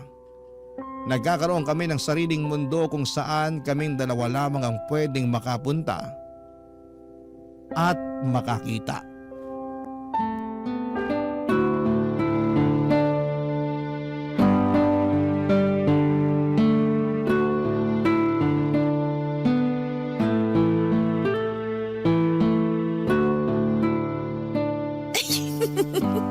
Huwag mo naman masyadong pisilin yung tabako sa tiyan. Huwag mo na akong pigilan. Alam mo namang ito ang paborito ko sa'yo, di ba? Halata naman, palagi mo ang hinahalikan eh. Kakagigil eh. Parang taba ng baby. Lambot. Hawak nga ulit. Ikaw talaga, tama na nga, nakikiliti na ako. Ang hirap magpigil. Ikaw kasi, nag-crop top ka pa. Mas lalo ko tuloy nakita ang bilbil mo. Teka nga, magja-jacket na lang muna ako para tumigil ka na. Wag na. Ganyan ka na hanggang kabagin ka. Panindigan mo na lang ang crop top mo. Huwag tayo masyado maingay kasi baka mamaya magising pa yung anak mo. Ayos lang yun. Para makita niya kung gaano kasaya ang tatay niya. Masaya ka ba talaga? Oo naman. Mula nung dumating ka, nakakasama ko na yung anak ko. Tapos, may pabonus ka pang bilbil na pinanggigigilan ko. Ayaw mo na talagang lumayo sa usapang bilbil ha? Paano ba ako makakalayo? Laging nakadikit ang bilbil mo sa akin. Para maramdaman ko kung paano kang nag-iinit sa akin. Eto na nga't parang nilalagnat na ako sa init. Tara na nga sa kwarto ni Cynthia. Uy, bakit naman dun? Para hindi masakit sa likuran kapag nag-aano na tayo. Ang hirap kasi rito sa sofa eh. Medyo may katigasan na. Tsaka mukhang malaki yung kama ng ex-girlfriend ko kaya kahit tumambling pa tayo hindi tayo mahuhulog. Baka maamoy niya tayo pag uwi niya. Mas okay na rito sa sala para mabilis linisin yung ebidensya. Doon sana sa kwarto mo kaso andun naman ang anak ko. Pwede naman dun pero tahimik lang tayo ha. Ano, game? Wag na roon. Nakakailang naman kung sa harapan pa ng anak ko nilalandi yung yaya niya. Exciting nga yun eh. Ikaw ha, grabe yung mga pantasya mo. Marami na kasi ako nasubukang pantasya mula nung naging tayo. Pukis nga ako, tsaka... Ay, tumatawag si Ma'am Cynthia. Sagutin ko lang to ha. Quiet ka muna dyan. Hello, Ma'am Cynthia. Oh, Ma'am, ano po yun? Pauwi na ako ng bahay. Pakilutuan mo ako ng ulam. Kahit anong nandyan sa ref. Okay lang kahit prito. Mga ilang oras po ma'am bago kayo makarating dito sa bahay. Bakit kailangan mong malaman? Wala naman po. Para lang po matansya ko kung ano oras po ako magluluto. Para mainit po yung ulam na maaabutan nyo. Mga 2 oras mahigit. Sa kapalitan mo na rin yung bedsheet ko. Nangangati ako ron eh. Sige po ma'am. Meron pa po ba kayong ipapagawa? Wala naman na. Asikasuhin mo na lang yung mga pinapagawa ko. Bye. Joel, Ano yun? tara na dun sa kwarto ng ex-girlfriend mo. Dumihan na natin yung bedsheet kasi pinapapalitan na niya sa akin. Ayos! May nangyari sa amin ng ilang beses sa kama ni Cynthia, Papa Dudut. Aaminin kong nakadagdag ng init yon sa pakiramdam ko lalo't kama yon ng ex ko. Pagkatapos noon ay nagmadali na akong umalis ng bahay. Hindi ko na nga nahintay na magising pa ang anak ko. Babawi na lamang ako sa susunod sa kanya. Kailangan ko na kasing makaalis para hindi kami magkaabutan ng nanay niya.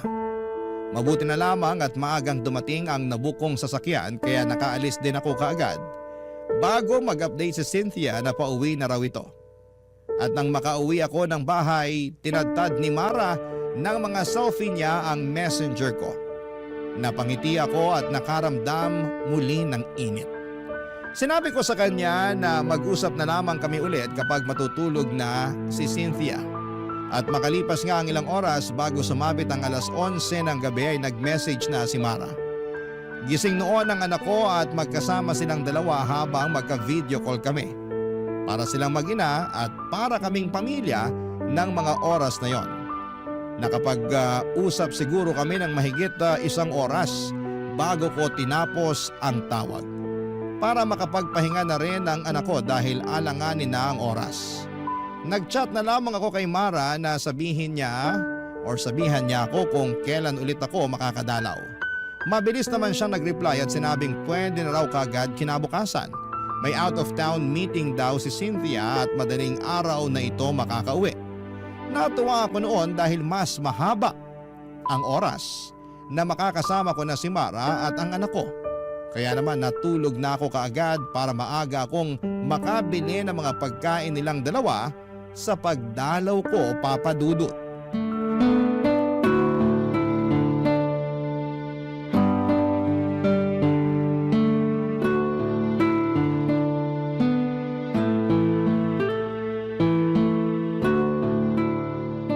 Uy, ang dami mo namang biniling pagkain. Gusto mo talagang kumapal pa ang bilbil ko, ha? Sakto lang yan para sa buong araw natin. Madaling araw pa talaga ang uwi ni Cynthia, di ba? Sabi nga niya baka bukas na raw ng tanghali ang uwi niya eh. Uy, ayos ah. Baka pwede pa ako makatulog dito nun. Para may experience ko namang matulog buong gabi kasama kayo ng anak ko. Gusto ko rin naman yun. Yaan mo, kapag lumamig na ang lahat, magagawa na natin yan. Sa ngayon, magtago lang muna tayo. Buti ka pa. Ang lawak ng pangunawa mo. Sana ganyan din si Cynthia. Wow! Cynthia! Ma'am! Akala nyo ganun ako katanga para hindi makahalata? 1 buwan ko nang alam ang ginagawa nyo. Palihim ako naglagay ng CCTV dito sa bahay, lalo na sa kwarto ko. Huminahon ka muna. Huminahon? May oras pa ba ako para gawin yon? Punong-puno na ako ng galit sa inyong dalawa. Ma'am, sorry po. Sorry saan?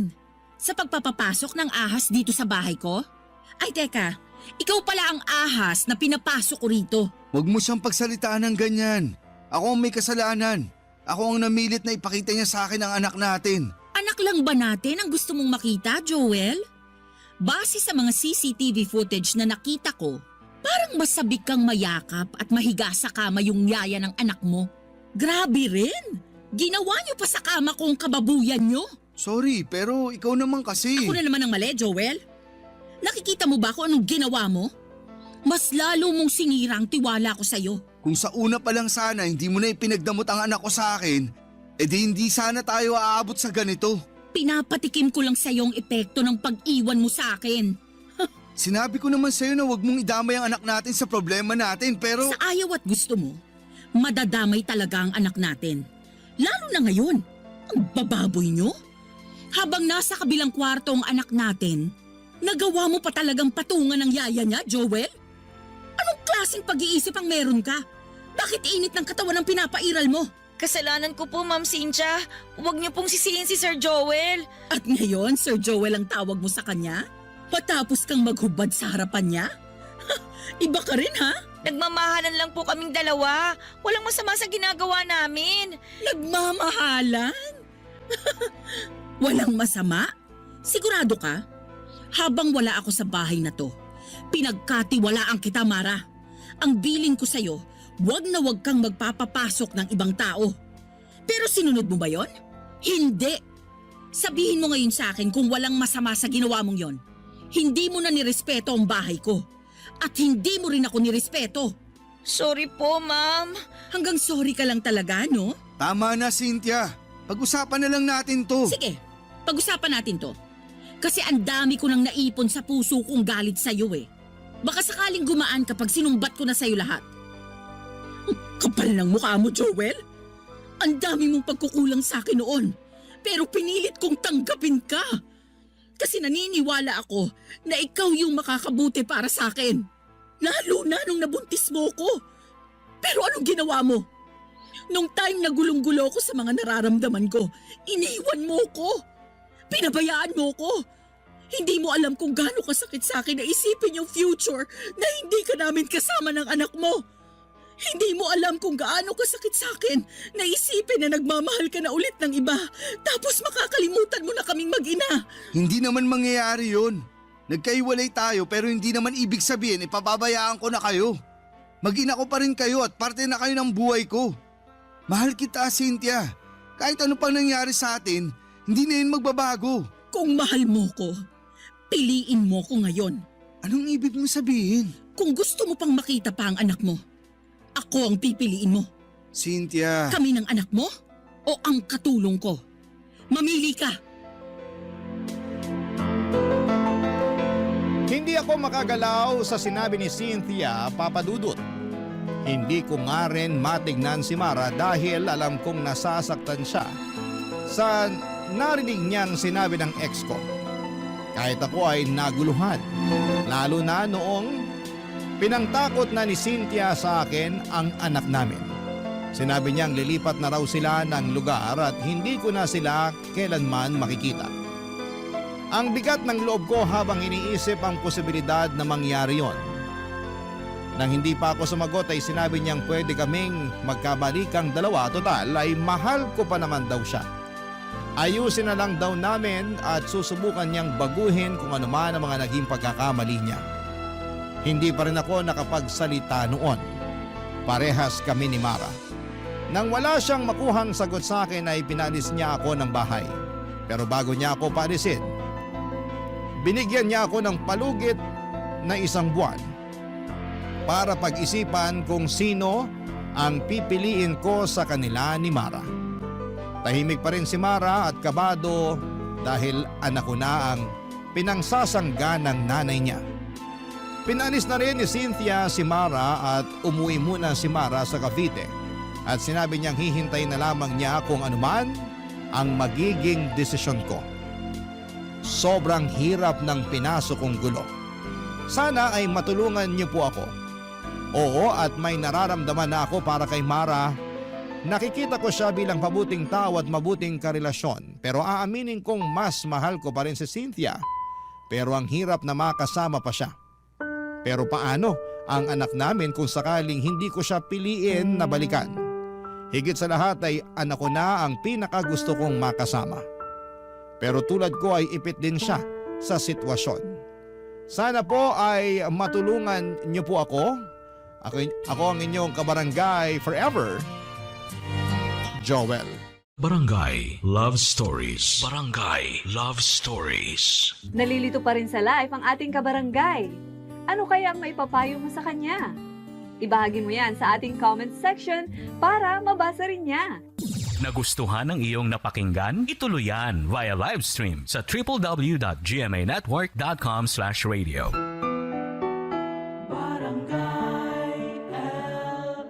In Mega Manila, 97.1. Forever! Ang mga kwento ng pag-ibig, kwento ng buhay, at kwento ng pag-asa dito sa Barangay Love Stories. Love Stories. Ang pag-ibig na wagas ay hindi sumusuko sa pagsubok.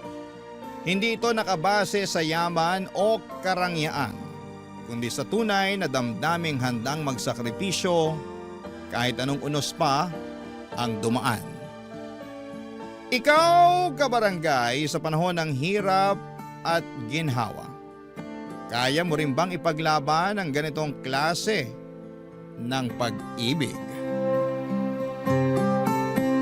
Dear Papa Dudut, magandang araw sa inyo, Papa Dudut. Ako po si Ermilio, pero tawagin niyo na lamang po ako sa palayaw kong Melo. 45 years old na ako at 15 taon na sa serbisyo bilang isang gwardiya sa isang bangko dito sa Pampanga. Sa loob ng 15 years na yon ay paulit-ulit na ang naging gawi ko sa araw-araw. Palaging bahay trabaho at tuwing day off naman ay nakikipag-inuman ako minsan sa mga kumpare ko. Panggabi ako sa trabaho at dahil ako ang bantay sa bangko tuwing sarado ito ay wala akong ibang ginawa buong magdamag kundi ang manood lang ng pelikula online habang hinihintay ang pagsapit ng umaga. Halos maubos ko na nga ang lahat ng mga action movie na available online. Kapag naman hindi ko trip ang manood ay nakikinig ako sa mga kwento ninyo para hindi ako antukin, Papa Dudut. Pagdating ng karelyebo ko ay dumadaan ako sa karinderya para kumain at saka magpahinga sa bahay. Papa Dudut, hindi lang ako ang mag-isang nagpupuyat para magtrabaho. Kasama ko rin sa pagbabantay sa bangko na pinagtatrabahuhan ko ay isang mag-asawa na nagtitinda ng balot at sigarilyo. Sa harap kasi ng bangko ay isang bus terminal at ang mga pasahero doon ang suki ng mag-asawang Susana at Socorro. Kada alas 8 ng gabi ay pumupwesto na sila sa tapat ng bangko para magtinda ng balut, tubig at sigarilyo. Maaga rin kasing nagsasarado ang mga sari-sari store sa lugar na yon. Kaya naman sila ang takbuhan ng mga pasaherong nag-i-stop over sa lugar. Naging malapit ang puso ko sa dalawang matanda dahil gabi-gabi ko na silang nakakasama sa pagbabanat ng buto. Tandang-tanda ko pa nga noong unang araw ko sa trabaho, taong 2010, sinaway ko sila noong nakita ko silang nag-aayos ng pwesto nila isang gabi, Papa Dudut.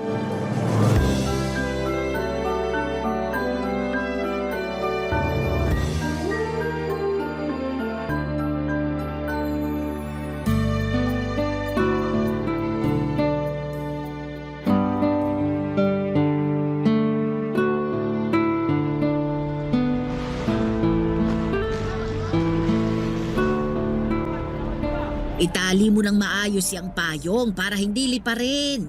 Paano liliparin? Wala namang hangin. Kine-question mo pa ako, itali mo na nga lang. Hindi natin hawak ang panahon. Baka mamaya biglang lumakas ang hangin. Ito na, itatali ko na. Mawalang galang na po, Nay, Tay. Bawal po kayong magtinda rito. Pag-aari po ng bangko tong lugar Hindi po kayo pwedeng pumwesto rito. Ay anak, matagal na kaming nagtitinda rito. Dito talaga yung pwesto namin. 10 taon na kaming pumapwesto rito, sir. Alam yan nung security. Ako na po yung bagong gwardya. Wala na po yung dati. Wala na si Rudy? Bakit? Anong nangyari sa kanya? Lumipat po siya ng agency. Di na raw po niya kaya magpuyat. Ganun ba? Hindi ba niya nabanggit sa'yo na may pumupwesto rito para magtinda? Hindi po Hanggang alas 4 lang naman kami dito, sir. Bago pa magbukas yung bangko, wala na kami rito. Kaso po ngayon, mas maigpit na yung patakaran. Bawal talaga mga nagtitinda sa mismong labas ng entrance Baka mamaya may dumating mula sa head office. Ako po yung mapagalitan. Wala naman sigurong dadalaw sa inyo ng ganitong oras. Gabi na Kahit doon na lang kami sa gilid para hindi makasagabal. Ayos lang ba yon? Ay, sigurado po ba kayo na matagal na kayo rito? Oo, 10 taon na kaming nagtitinda rito. Marami nang dumaang sekyu dyan. Lahat sila kilala kami. O sige po, kung pinapayagan naman kayo ng mga dating security dito, hindi ko na po kayo paaalisin. Basta medyo gumilid lang po tayo ha. May CCTV po kasi. Mahirap na, baka mapagalitan ako. Kasi simula ko pa lang po dito sa trabaho. Ay naku, salamat ha. Socorro, ilipat mo na yung mesa sa gilid. Buhatin mo na muna yung lagayan ng balot. Ay, wag nyo na pong ilipat. Diyan na po muna kayo ngayong gabi pero bukas po, doon na kayo sa gilid, ha? Tsaka iwasan po nating magkalat. Bawal din po ang maingay. Opo sir, wala pong problema sa kalat.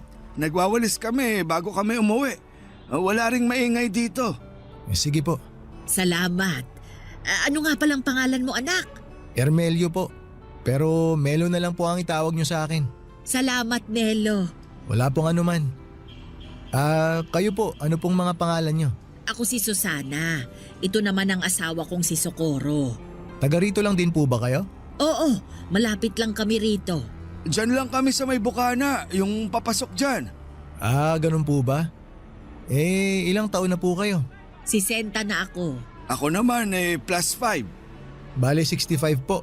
Oo, mas matanda ako sa kanya ng 5 taon. Bakit naman po hanggang ngayon nagtatrabaho pa kayo?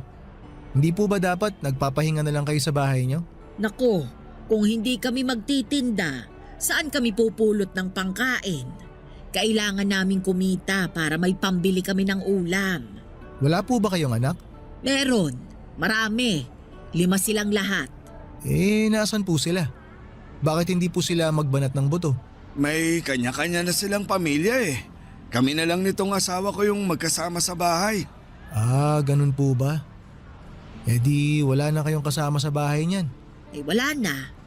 Kami na lang dalawa ni Socorro ang magkasama. Sabi ko nga sa kanya, tumira na lang kami dun sa bahay ng bunso namin eh. Kaso ayaw ng asawa ko. Bakit naman po? Magiging pabigat pa ba kami sa bunso namin? Wag na. Kaya naman namin ang sarili namin eh.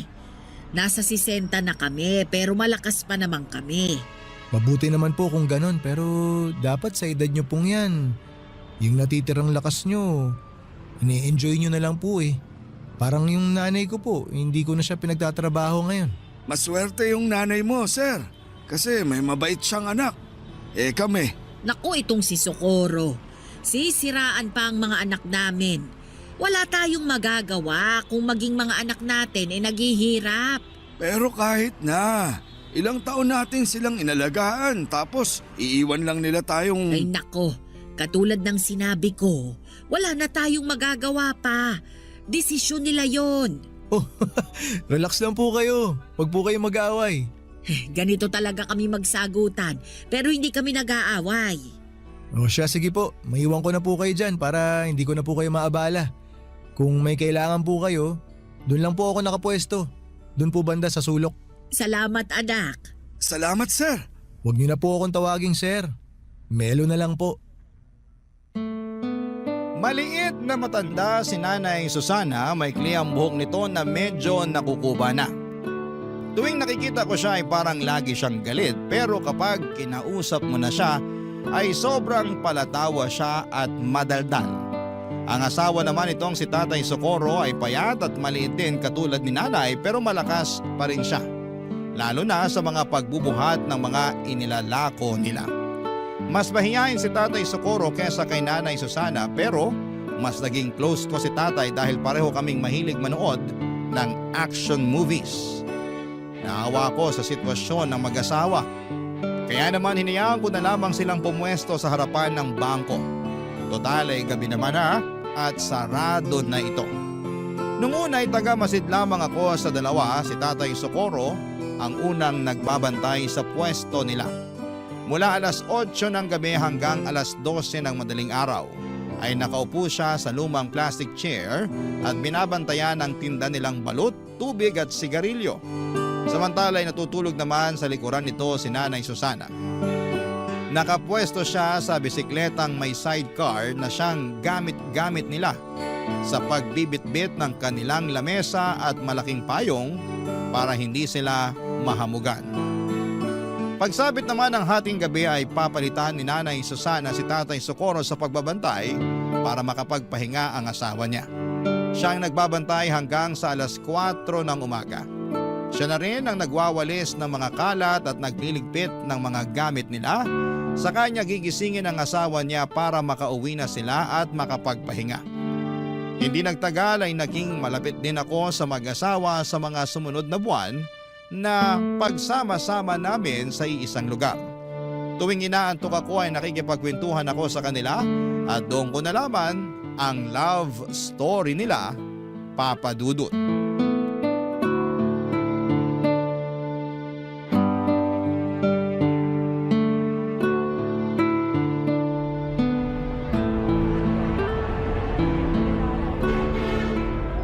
Tay, pabili po ako ng yosi. Isa lang. Anong yosi mo? Yung mentol po. Heto, 4 bayad niyan ha. Salamat po. Eto po bayad. Nag-yosi ka pala? Opo, pero minsan lang. Lalo na kapag inaantok po ako. Kung gusto mo, may kape ako rito para magising ka. Nagtitinda rin po kayo ng kape? Hindi. Nagdadala lang kami ng kape para kung sakaling antokin makakapagkape kami. Ah, akala ko may binibenta rin kayong kape. Oh, hetong kape. Okay lang po, salamat na lang. Baka po wala ng kape si nanay mamaya. May extra naman kami. Karaniwan kasi, nakakadalawa ako ng kape. Maraming salamat po ah.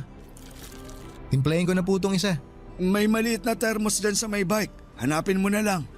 Yun po bang nasa tabi ni Nanay Susana? Oo, yun nga. Kunin ko na po. Ay sige, mamaya ako natitimplahin. Sarap po ng tulog ni Nanay. Oo nga Napagod siguro kanina sa bahay. Naglaba Mukhang sanay na sanay talaga kayo sa puyatan ano? Ilang taon na po ulit kayo nagtitinda rito? Nasa 10 taon na rin siguro. Hindi ko na maalala kung kailan kami nagsimula Paano naman po kayo nagsimula? Bakit nyo naisipang magtinda rito? May sari-sari store dati si Susana. Kaso nalugi. Nung umalis sa bahay yung bunso namin, nagpasya yung asawa ko na magtinda na lang ng balot dito sa may terminal. Tapos may mga naghahanap ng sigarilyo. Kaya nagdagdag na rin kami ng sigarilyo tsaka tubig na rin. Kumusta naman po ang kitaan? Sakto lang para sa aming dalawa. Kahit pa paano, kumikita naman kami ng sapat para may pambili ng bigas. Minsan, kung matumal ang benta, kumakain kami ng kangkong na tanim ng asawa ko. Marami yung tanim sa bahay Meron siyang talong, sili, kamatis. Kung ano yung mga gulay na nasa bahay kubo na kanta, meron siya. Para po mas tipid no? Ako nga gusto ko rin magtanim para may mapagkukunan ng ulam kapag kinapos. Kaso hindi mahilig yung mga bata sa gulay Ilan na ulit anak mo? 3 po, isang lalaki tapos 2 babae. Pareho pala tayo. Isa lang din lalaki ko. Tapos babae na lahat. Matanong ko naman po kayo tay. Paano po kayo nagkakilala ni Nanay Susana? Mahabang kwento yan. Maaga kami nagkakilala niya ni Susana. Bata pa lang kami noon. Gaano po kabata? 16 siya noon tapos 21 naman ako. Nagkakilala kami sa isang pista. Ah, talaga po? Oo, kasama niya mga kaibigan niya noon. Puro sila sosyalin. Si Nanay? Oo, mayaman yan noon. Inhinyero ang tatay. Tapos po, anong nangyari? Pinili ako kaya eto, naghihirap ngayon kasama ako. Hindi ko po maintindihan tay. Pinapili po ba siya? Nung sinagot kasi ako ni Susana, syempre hindi naman ako mayaman noon. Kargador lang ako Wala akong tinapos. Mahirap lang kami. Nung nalaman ng tatay ni Susana na ako yung nobyo niya, hindi sila pumayag. Ah, kaya siya pinapili. Ganun na nga. Pinapili siya ng mga magulang niya. Iiwan niya ako o itatakwil siya ng pamilya niya. Mas pinili na lang ni Nanay na itakwil siya? Kaya nga siya nandito, di ba? Ayan mahimbing ang tulog. Talagang ipinaglaban po kayo ni Nanay ano? Kaya nga ginagawa ko ang lahat para maging maayos ang buhay niya.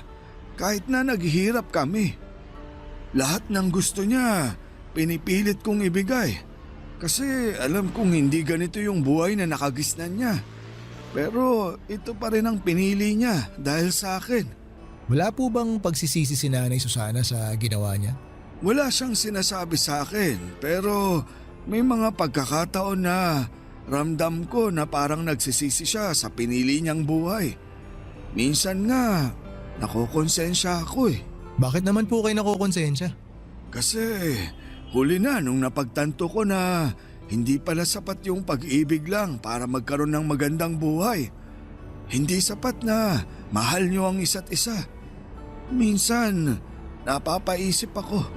Kung hindi ako pinili ni Susana, siguro maganda na ang buhay niya ngayon. Pero kita ko naman po tay na masaya si nanay sa piling nyo. Tuwing magkasama kayo, naiinggit nga ako kasi ang sweet nyo pa rin tingnan. Kita ko sa mga mata nyo kung gaano nyo kamahal ang isa't isa. Kasi yun na lang ang meron kami. Wala kaming yaman. Ang meron lang kami ang isa't isa. Naantig ako sa love story nila Nanay Susana at Tatay Socorro. Pero sa parehong pagkakataon ay nalungkot din ako na hanggang sa pagtanda nila ay kayod kalabaw pa rin sila na para bang walang ipinagbago ang buhay nila noon hanggang sa kasalukuyan. Nakaka-relate ako sa kwento nilang dalawa dahil halos ganun din ang nangyari sa akin at sa unang babaeng inibig ko noon. Bago ko nakilala ang asawa ko ay meron akong babaeng minahal ng lubusan. Masasabi ko na siya ang taong bumasag ng puso ko ng sobra-sobra sa puntong muntik na ako mawala ng pag-asang makahanap pa ng pag-ibig. Nakilala ko siya sa isang charity event. Hindi pa ako gwardiya noon, tambay pa lamang ako dati na kung ano ang available na trabaho ay yon ang kinukuha ko. Naging driver ako ng isang NGO na tumutulong sa mga kabataang nakatira sa liblib na lugar. Miyembro siya ng naturang NGO at siya ang nanguna sa charity event na yon.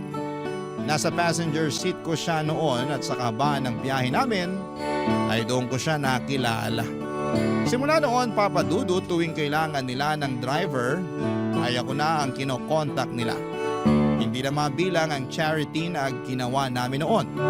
Hanggang sa nagka-developan kaming dalawa. Nag-date kami ng ilang buwan hanggang sa sinagot niya ako. Tumagal po ang relasyon namin ng 2 taon pero naging patago ito. Hindi dahil sa kinakahiyaan niya ako kundi dahil alam niyang hindi papabor ang mga magulang niya kapag nalaman nilang ang boyfriend niya ay isang hamak na driver lamang. Noong natuklasan ng mga magulang niya ang relasyon namin, ay doon na natapos ang pagsasama namin. Sa kasamaang palad ay mas pinili ng ex ko ang magandang future niya kesa sumama sa akin sa hirap at sa ginhawa. Hindi katulad ni Nanay Susana, hindi ang dalawa. Barangay Love Stories. Barangay Love Stories. Matagal bago ako naka-move on sa pag-ibig na yon, Papa Dudut. Siya kasi yung first love ko na inakala kong makakasama ko na sa panghabang buhay. Masyado pa kasi akong bata noon para maniwala na ganon lang kadali ang pag-ibig. Hindi rin naman nagtagal ay nakahanap din ako ng babaeng tunay na ka-forever ko. Sabi nga nila kapag hindi napasayo ang isang bagay, ito'y dahil may ibang mas magandang bagay pa na darating para sayo. Ang naging pangalawang girlfriend ko ay siya na rin pong napangasawa ko. Isa siyang teacher na nakilala ko lamang dahil sa mga kaibigan namin. Nagtatrabaho na ako noon bilang gwardiya noong naging kami, Papa Dudut. Minahal niya ako ng buo at totoo at hindi naging hadlang ang estado namin sa buhay.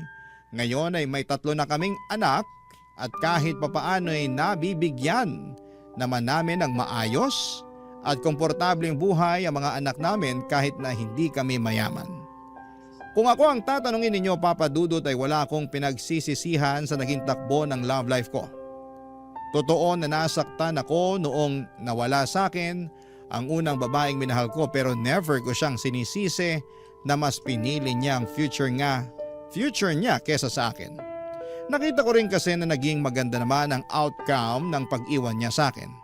Dahil may common friends kami sa Facebook ay may time noon na dumadaan sa newsfeed ko ang post ng ex kong yon. Kasal na siya at nakapangasawa ng isang politiko. May 2 na silang anak at masaya na sila sa buhay nila katulad ko na masaya na rin ako sa sarili kong buhay.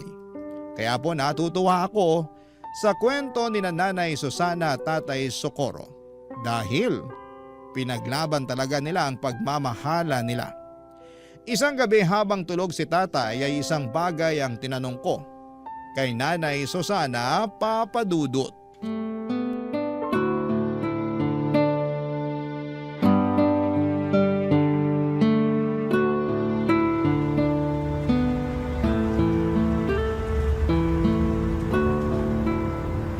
Nay, tulog na ba si Tatay Socorro? Nako, tulog na. Bakit? Sayang. Nakalimutan ko na pinabaunan pala ako ng misis ko ng pagkain. May dala po akong spaghetti dito tsaka Shanghai na pang midnight snack sana natin. Ako na lang ang kakain. Tutal siya naman ang umubos ng hapunan ko kanina. Tirahan na lang po natin siya para may makain siya mamaya paggising. Mabuti pa nga. Ayaw kasi niya nang naiistorbo kapag tulog siya.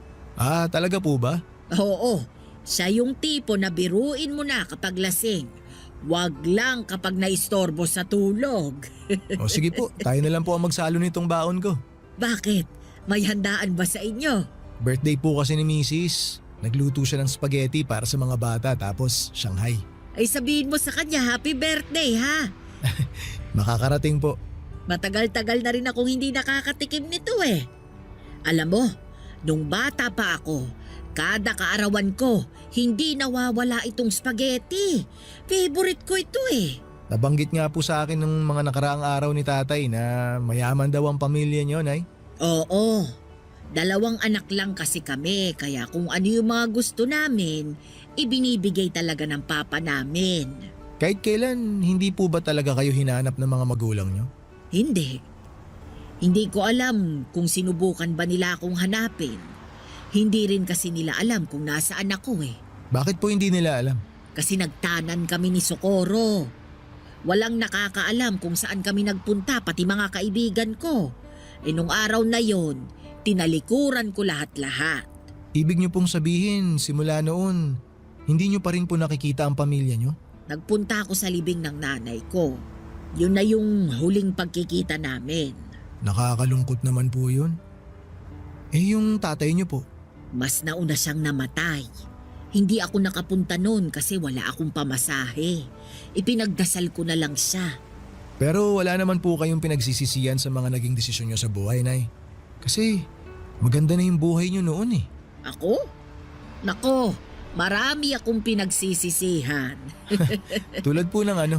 Na sana hindi na lang ako nakipagtanan. O hindi kaya bago ako nakipagtanan, dinala ko yung mga alahas ko para may maisasanla ako. Nagsisisi po ba kayo na pinili niyo si Tatay Socorro? Eh, sino ba naman ang may gusto ng ganitong buhay, 'di ba? Masyado pa akong bata noon eh, at sa pag-ibig. Akala ko kakayanin ko lahat kasi kasama ko ang taong minamahal ko. Pero hindi pala ganun yun. Iba ang realidad sa mga pelikulang napapanood natin. Kung babalik po kayo sa nakaraan, Nay, tingin niyo ba iibahin niyo yung naging takbo ng buhay niyo? Hindi. Wala akong babaguhin. Ah, wala po. Akala ko po ba... Hindi naman porket nagsisisi ako. Ibig sabihin nun gusto ko nang burahin yung mga nangyari sa buhay ko.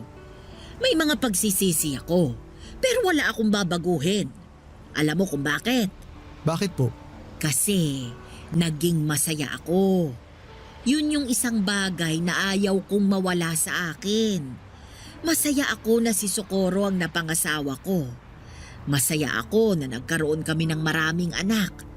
Masaya ako na sa kabila ng hirap ng buhay, magkasama pa rin kami hanggang ngayon. Masaya ako kasi napatunayan namin sa mga magulang ko na kaya naming magtagal kahit wala kaming itinatagong yaman. Lahat ng sayang yon ay dahil kay Socorro. Nakakatuwa naman po yun. Kaya ikaw, sundin mo kung anong nasa puso mo, ipaglaban mo. Pero gamitin mo rin ang utak mo para sa ikabubuti. Hindi lang ng sarili mo ha, kundi pati na rin ang pamilya mo. Opo, Nay. Tatandaan ko po yung mga sinabi niyo. Sa panahon ngayon ay malimit na lamang akong makakita ng mag-asawang sabay tumatanda. Katulad nila Nanay Susana at Tatay Socorro ay dalangin ko rin na makasabay ang asawa ko hanggang sa pagtanda ko. Parang napakahirap na rin kasing makahanap ng kabiyak. nasasamahan tayo hanggang sa pagtanda natin. Kung hindi nasisira ang relasyon ng mag-asawa dahil sa pangangaliwa, minsan ay mas maaga namang kinukuha sa langit ang isa. Kaya maswerte ang mag-asawa dahil napanindigan nila ang pangako nila sa bawat isa na magsasama hanggang sa pagputi ng mga buhok nila. Nakakainggit dahil hindi yon nagawa ng mga magulang ko. Maaga kasi kaming iniwan ni tatay matapos siyang malunod noong mga bata pa lamang kami dala ng kalasingan. Nasa dagat kami noon at nagsiselebrate ng birthday ng kapatid ko. Nagiinuman sina tatay kasama ang mga kapatid nito noong nagpaalam siya para umihi. Makaraan nga ang ilang minuto ay hindi na siya bumalik pa. Noong hinanap namin siya ay nakita siya ng tiyuhin ko na nakadapa sa buhanginan. Ang ulo nito ay nakalubog sa mababang parte ng dagat. Tuwing nakikita ko sina Nanay Susana at Tatay Socorro ay parang natutunaw ang puso ko sa saya. Sila kasi yung klase ng pag-ibig na pinapangarap ng marami. Pag-ibig na nagsimula noong mga bata sila at napanindigan nila hanggang sa tumanda na sila. Sila yung pag-ibig na hindi naranasan ng mga magulang ko at pag-ibig na gusto ko ring maranasan balang araw. Pero sa kabila ng saya na nararamdaman ko para sa pagsasama nilang dalawa, hindi ko rin maiwasang maawa sa kasalukuyang estado nila. Sa edad nilang yon, dapat ay nagpapahinga na lamang sila. Hindi na rin kasi maganda sa kalusugan nila ang nagpupuyat para lamang kumita. Nang minsang tanungin ko kung nasaan na ang mga anak nila, ay mas lalong nakaramdam ng awa ako para sa mag-asawa.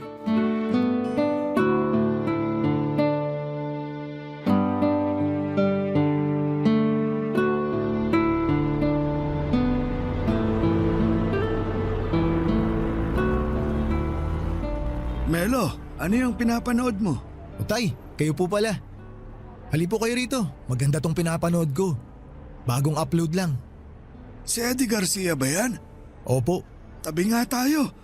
Total wala pa namang bumibili. Sige po. Matumal talaga kapag ganitong oras, no? Oo, mamayang 12:00 pa yung dating ng sunod na bus. Talagang kabisado nyo na po yung pagdating ng mga bus, ah. Dekada ba naman na akong nagtitinda rito? Kabisado ko na ang lahat. Wala po ba kayong ibang trabaho noon? Meron. Dati akong konduktor, tapos naaksidente ako. Kaya hirap na akong makabiyahe ng malayo. Buti po kinaya nyo na buhayin yung mga anak nyo, no? Marami yun, ah. May sari-sari store kami noon. Yun yung negosyo ng asawa ko. Ang lakas nun dati, kaso nalugi. Bakit naman po nalugi? Maraming gumaya eh. Sunod-sunod na nagkaroon ng sari-sari store dun sa lugar namin. Kaya ayun, nagkaagawan ng suki. Kaya po ba dito na lang kayo nagtinda? Ganun na nga. Buti po nakaya nyo pa rin suportahan yung pamilya nyo noon, no? Kahit na ganito lang yung trabaho nyo. Sa awa ng Diyos, nakaya naman namin. Tuwing umaga, naglalabas si Susana. Ako naman, nagpapataya ako noon ng weteng. Doon namin kinuha yung mga pinangtustos namin sa mga anak namin. Tapos nagpupuyat pa po kayo sa gabi? Oo, wala kaming magagawa. Mataas pangarap namin para sa mga anak namin eh. Napagtapos niyo po silang lahat? Hindi, pero may 3 kaming napagtapos. Yung panganay, pangalawa, tsaka yung bunso. Nasa na po sila ngayon? Bakit parang bigla na lang nila kayong iniwan? Yung panganay, nurse sa abroad. Dinala siya doon ng asawa niya. Kaso parang nakalimot na eh. Maganda na kasi buhay nila doon. Yung pangalawa naman, namatay sa aksidente sa motor. 24 lang siya noon. Yung pangatlo, nagtana naman. Nagmana sa amin. Yung dalawa po, tay, nasaan? Yung pangapat, may sarili ng pamilya. Marami din sila, kaya problema din nila yung pera. Yung bunso, yun yung tumutulong sa amin noon. Pero simula nung nagkapamilya, medyo nagigpit na rin ang sinturon. Wala naman po ba kayong tampo sa kanila na para bang pinabayaan na lang nila kayo ni nanay? Wala naman. Ang mahalaga sa amin nagampanan namin ng maayos yung trabaho namin bilang magulang. Ayaw din naman namin ni Susana na humingi ng tulong sa mga anak niya kasi alam niya na may mga kanya-kanya na rin silang buhay. Kahit hirap na yun, ayaw niyang maging pabigat sa ibang tao. Nakakalungkot naman po yun. Kung ganun ginawa sa akin ng mga anak ko, malulungkot ako. Mantakin nyo tay ha, pinalaki ko sila ng maayos tapos bigla na lang nila akong iiwan kapag nakatayo na sila sa sarili nilang mga paa. Yun naman talaga yung trabaho natin bilang magulang Yung tulungan sila. Hindi nila obligasyon na ibalik yung mga sakripisyo natin sa kanila. Kahit na. Para sa akin, lumalabas na wala silang utang na loob kapag ganun. Wala naman talaga dapat silang utang na loob Hindi naman nila ginusto na ipanganak sa mundong to. Tayo mismo ang nagdesisyon noon. Kaya tayo dapat ang mag-alaga sa kanila. Tama po kayo pero sabi ko nga po tay, nakakalungkot.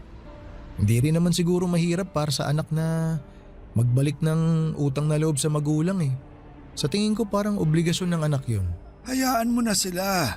Ang mahalaga naman nasa maayos na ang kalagayan nila. Masaya sila, malusog, buo ang pamilya, okay na yun. Yun po talaga yung pinaka-importante tay no? Basta nasa maayos na lagay ang mga anak, masaya na rin ang mga magulang. Tama ka dyan. Ay tay, may bibili po ata. Ay, sandali. I-post mo muna yung pinapanood natin. Sige po tay, post ko lang. Antayin ko kayo. Halos kaedad ko lang ang panganay na anak nila Nanay Susana at Tatay Socorro. Kaya naman parang anak na rin ang naging turing nila sa akin.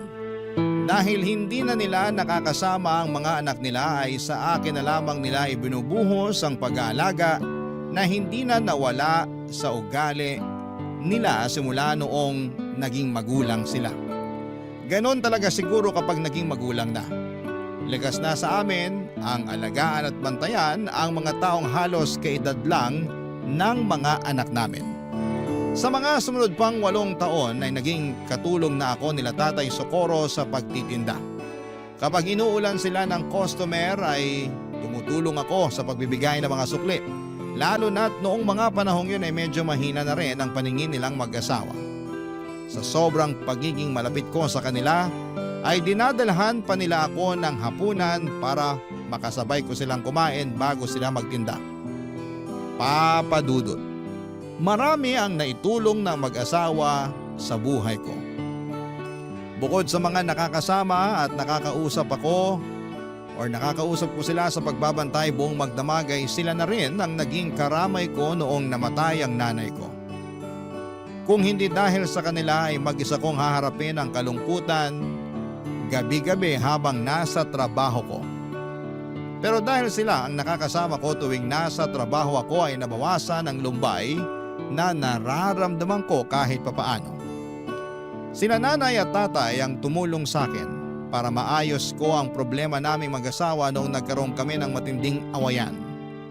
Kamunti ka na nga kami maghiwalay noon pero dahil sa kanila ay binigyan nila ng kalinawan ng utak ko. Ang mga payo nila ang sumalba sa relasyon naming mag-asawa. Papa Dudut, hindi biro ang 15 years na pinagsamahan namin nila Nanay Susana at Tatay Socorro. Sa tagal at lalim ng pagsasama naming tatlo, hindi ko ine-expect na darating din pala ang araw kung kailan magkakahiwalay-hiwalay kaming tatlo. Papa Dudut. Barangay Love Stories. Barangay Love Stories. Marami na akong alaala kasama sina Nanay Susana at Tatay Socorro na kung sisimulan kong ikwento ngayon ay aabutin tayo ng maraming araw. Pero bilang ibinahagi ko na rin ang kwento nila sa inyo, Papa Dudut, ay magandang i-share ko na rin sa inyo ang ilan sa mga hindi ko malilimutang memory kasama ang dalawang matanda. May pagkakataon noon na kahit maulan at may bagyo ay lumalabas pa rin sila para magtinda. Inabutan kami noon ng baha na umabot hanggang binte. Hindi na nila noon kayang makauwi ang mag-asawa dahil sa lakas ng buhos ng ulan at bugso ng hangin. Ang ginawa ko kahit bawal magpapasok sa bangko ay pinasilong ko na muna sila sa loob pansamantala. Kahit na pinagalitan ako ng management pagkatapos noon.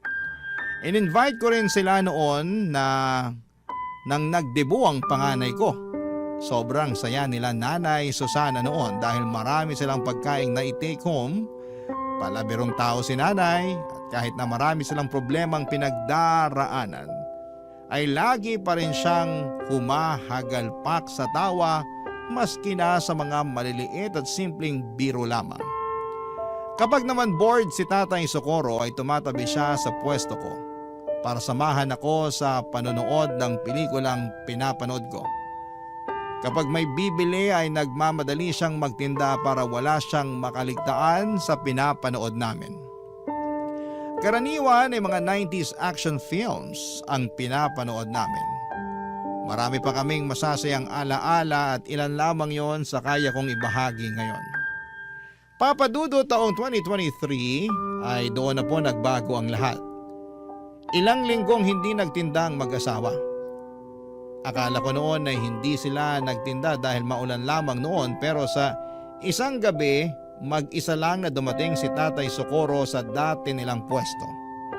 Nang tanungin ko kung nasaan ang kabiyak niya ay doon ko na nalaman ang masamang balita. Isang balita na nagpaluha sa akin.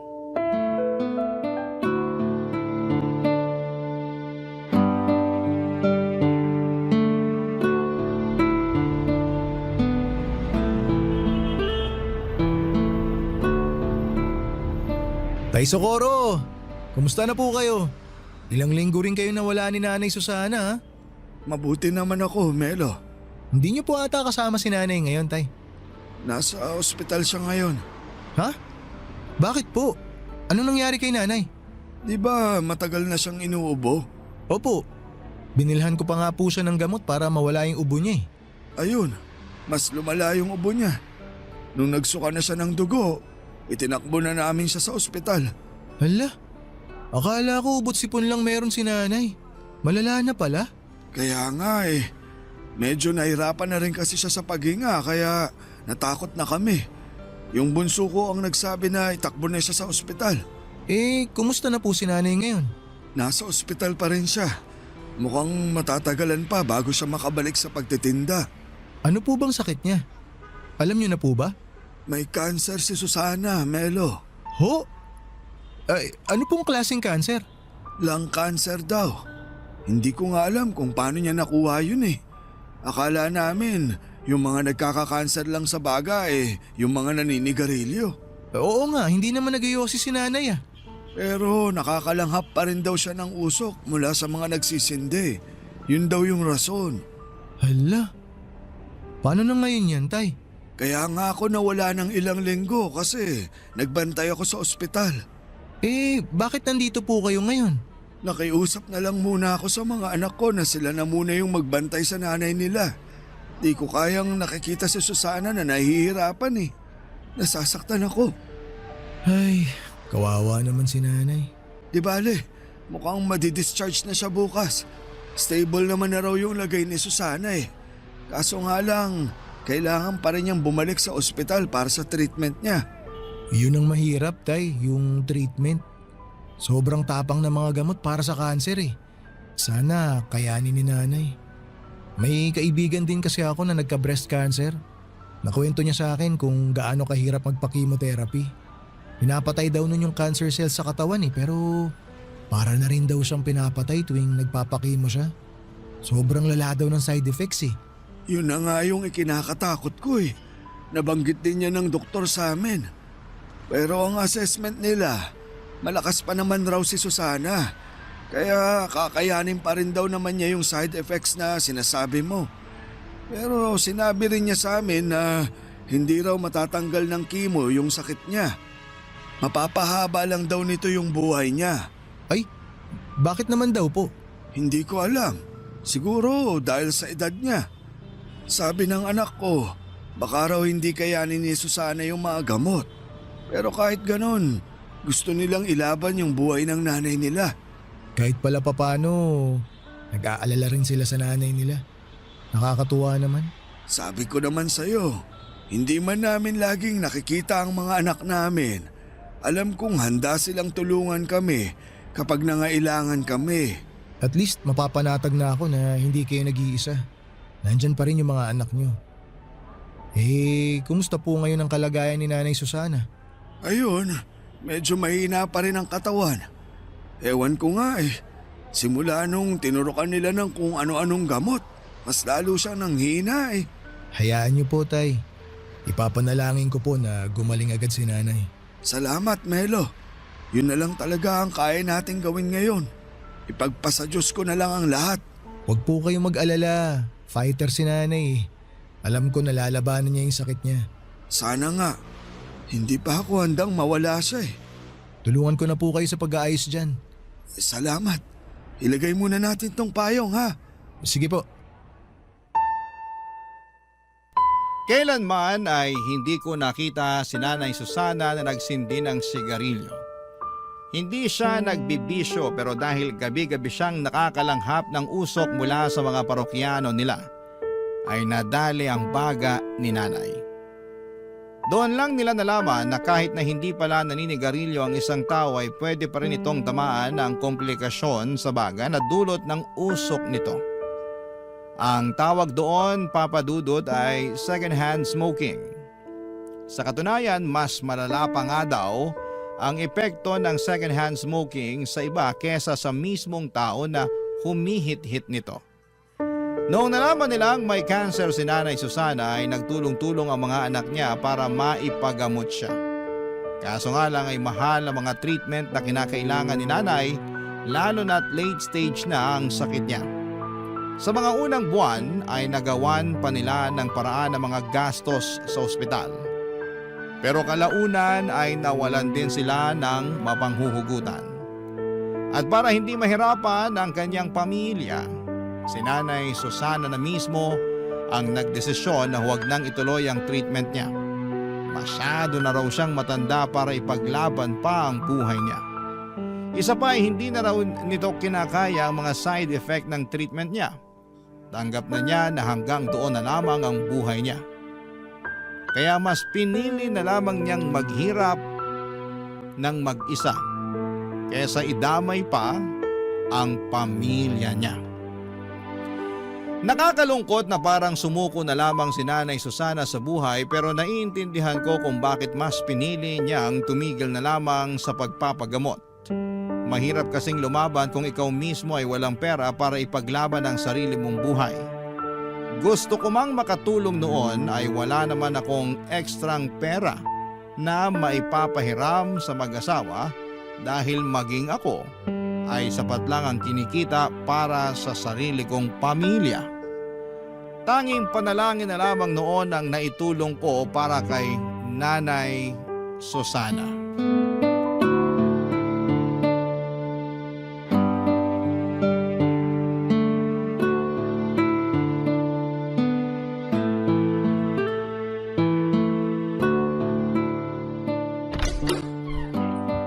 Susana, hulaan mo kung sinong nandito. Sino? Ako po to, Nay. Si Melo. Ay, ikaw ba yan, Melo? Anong ginagawa mo't naparito ka? Wala naman po. Gusto ko lang po kayong makita ulit. Namiss ko kayo Matagal na kayong hindi nagpapakita sa pwesto. Kailan po kayo babalik? Nako, mukhang malabong nang mangyari yan. Bakit naman ho? Di wala nang kasama si Tatay Socorro niyan magtinda ng balut. Kaya niya na yan, matanda na siya. Anong kaya? Ikaw yung hinahanap-hanap lagi ng mga parokyano natin. Opo, ang dami po naghahanap sa inyo, Nay. Nagtataka na nga rin yung iba bakit di raw po kayo nagpapakita sa kanila Kumusta naman po kayo, Nay? Eto, mukhang mamamatay na. Nay, wag naman po kayo magbiro ng ganyan. Si Susana talaga, kung ano-anong pinagsasasabi. Ay bakit? Totoo naman na. Tingnan niyo nga ako. Mukha pa bang kaya kong bumalik sa dati? Oo naman po. Makakabalik po kayo sa dati. Magtiwala lang po kayo. Makikita nyo, mabilis kayo makaka-recover. Nako, hindi na ako umaasa dyan. Bakit naman, Nay? Tumigil na ako sa pagpapagamot. Inaantay ko na lang na malagutan ako ng hininga. Si nanay talaga oh. Abay, totoo. Nakikita mo ba ang itsura ko? Ang payat-payat ko na. Hirap na nga akong makatayo ng mag-isa eh. Medyo sumeksi nga po kayo eh. Pero alam ko naman po na makakabalik pa rin kayo sa dati. Tiwalang-tiwala po ako sa pag-aalaga sa inyo ni Tatay Socorro eh. Hindi ba, Tay? Oo naman. Wala eh. Gusto ko mang mabuhay pa ng matagal. Diyos na mismo ang nagpasya. Hindi mo naman alam kung yan talaga ang gusto ng Diyos eh. Bakit mo siya pinapangunahan? Hanggang ngayon ba, Socorro? Hindi mo pa rin matanggap na mamamatay na ako? Hindi. Kailanman, hindi ko tatanggapin na mamamatay ka na. Mas mabuti pang ako na lang yung mamatay kaysa ikaw. Tignan mo to, ang drama. Nako, bakit po ba patay ang pinag-uusapan natin? Wala pong mamamatay kahit isa sa inyo kasi matagal pa po tayong magkakasama. Melo, matanda na ako. Hindi ko nakakayanin pang labanan tong sakit kong to. Yung mga mas bata nga sa akin nadadali pa eh. Partida nagpapagamot pa ang mga yon. E paano na lang ako na matanda na nga, tumigil pa sa pagpapagamot. Ang bilis nyo naman pong sumuko, Nay. Habang humihinga, wag po kayong mawala ng pag-asa. Tanggap ko na malapit na kaming magkita ni kamatayan. At saka kahit ngayon pa kami magharap, hindi ako natatakot. Hindi po kayo natatakot na mamatay, Nay? Hindi. Tingin ko, nagawa ko naman na lahat ng kailangan kong gawin sa buhay eh. Masaya ako sa naging takbo ng buhay ko. Kaya handa na ako. Ang totoo niyan, hindi takot yung nararamdaman ko ngayon eh. Alam mo kung ano? Ano po? Lungkot. Nalulungkot lang ako kasi iiwan ko na yung asawa at mga anak ko. Hindi ko na makikitang lumaki yung mga apo ko. Hindi ko na matutupad yung pangako ko kay Socorro na magsasama kami sa hirap at ginhawa. Matagal mo na akong sinamahan sa hirap. Hindi mo na kailangang isipin yun. Melo, may hihilingin lang sana akong pabor sa'yo. Sige po, Nay. Ano po ba yan? Ikaw nang bahala sa asawa ko ha. Bantayan mo siya. Siguraduhin mong nakakakain siya sa tamang oras. Wag po kayong mag-alala. Ako na pong bahala kay Tatay. Parang sira talaga tong si Susana eh. Bakit mo ko ibinibilin sa iba? Alam niyo po, Nay, ang lungkot ng pinag-uusapan natin. Pwede po bang ibahin natin yung pinag-uusapan? Yung masaya po sana para good vibes naman. Oo nga naman. Hindi pumunta si Melo dito para mag-iyakan tayo. Papadudot mabilis na humina ang katawan ni Nanay Susana sa mga sumunod na buwan hanggang sa isang araw. Ay nabalitaan ko na lamang na pumanaw na siya. Para ako nawalan ulit ng ina sa pangalawang pagkakataon. 4 na buwan lang ang itinagal ni Nanay bago siya binawian ng buhay. Ang dating masayang mag-asawa na gabi-gabi nagtitinda ng sigarilyo at balot ay mag-isa na lamang. Noong natapos ang shift ko sa unang araw ng burol ni Nanay Susana ay sa kanila ako dumiretso para magbigay ng respeto. Kitang-kita ko sa mga mata ni Tatay Socorro ang labis na kalungkutan sa pagkawala ng kanyang asawa. Ang dating tahimik na si Tatay ay mas naging tahimik pa. Pagkatapos ng libing ay unti-unting bumalik sa dating gawi si Tatay Socorro. Ipinagpatuloy nito ang pagtitinda ng yosi at balut kahit na mag-isa na lamang siya. Kung sila ang naging sandalan ko noong namatayan ako ng ina, ginawa ko naman ang lahat para ako naman ang maging sandalan ni Tatay sa pagkawala ni Nanay Susana. Kapansin-pansin ang pagbabago sa ugali ni Tatay. Hindi na siya gaanong makwento at lagi na lamang siyang nakatulala sa kawalan. Hindi ko na nga siya noon maimbita para manood ng pelikula. Isang buwan ang lumipas habang abala ako sa panonood sa cellphone ko. Isang gabi ay nagulat ako nung isang babae ang napasigaw sa may pwesto ni Tatay Socorro. Nagmamadali akong lumapit sa kanila noong nakita kong nakatumba na si tatay mula sa kinakaupuan niya. Ang kwento sa akin ng babae ay bibili sana siya ng balut pero tulog ang matanda. Sinubukan niya itong alugin para magising pero sa halip na magising ay natumba siya. Agad akong tumawag ng tricycle at tinakbo namin si tatay sa ospital pero idineklara siyang wala ng buhay. Namatay siya nang hindi namin namamalayan. Papadudot, atake sa puso raw ang sanhi ng pagkamatay ni Tatay Socorro. Siguro'y ganon talaga nila kamahal ang isa't isa ni Nanay Susana na hindi nila kayang mapaghiwalay. Isang buwan lang ang pagitan ay sumunod kaagad si tatay kay Nanay Susana. Ngayon tuwing nakikita ko ang dati nilang pwesto, ay napapangiti na lamang akong mag-isa habang binabalikan ang mga masasayang ala-ala naming tatlo. Iba na ngayon ang tindera doon pero hanggat nabubuhay ako ay hinding-hindi ko makakalimutan na minsan ay may dalawang matanda na nagpakita sa akin ng tunay na kahulugan ng tunay na pag-ibig. Dito na po nagtatapos ang sulat ko at maraming salamat po, Papa Dudut, ang inyong kapuso at kabarangay forever, Melo. Kwentuhan naman tayo dito sa comment section.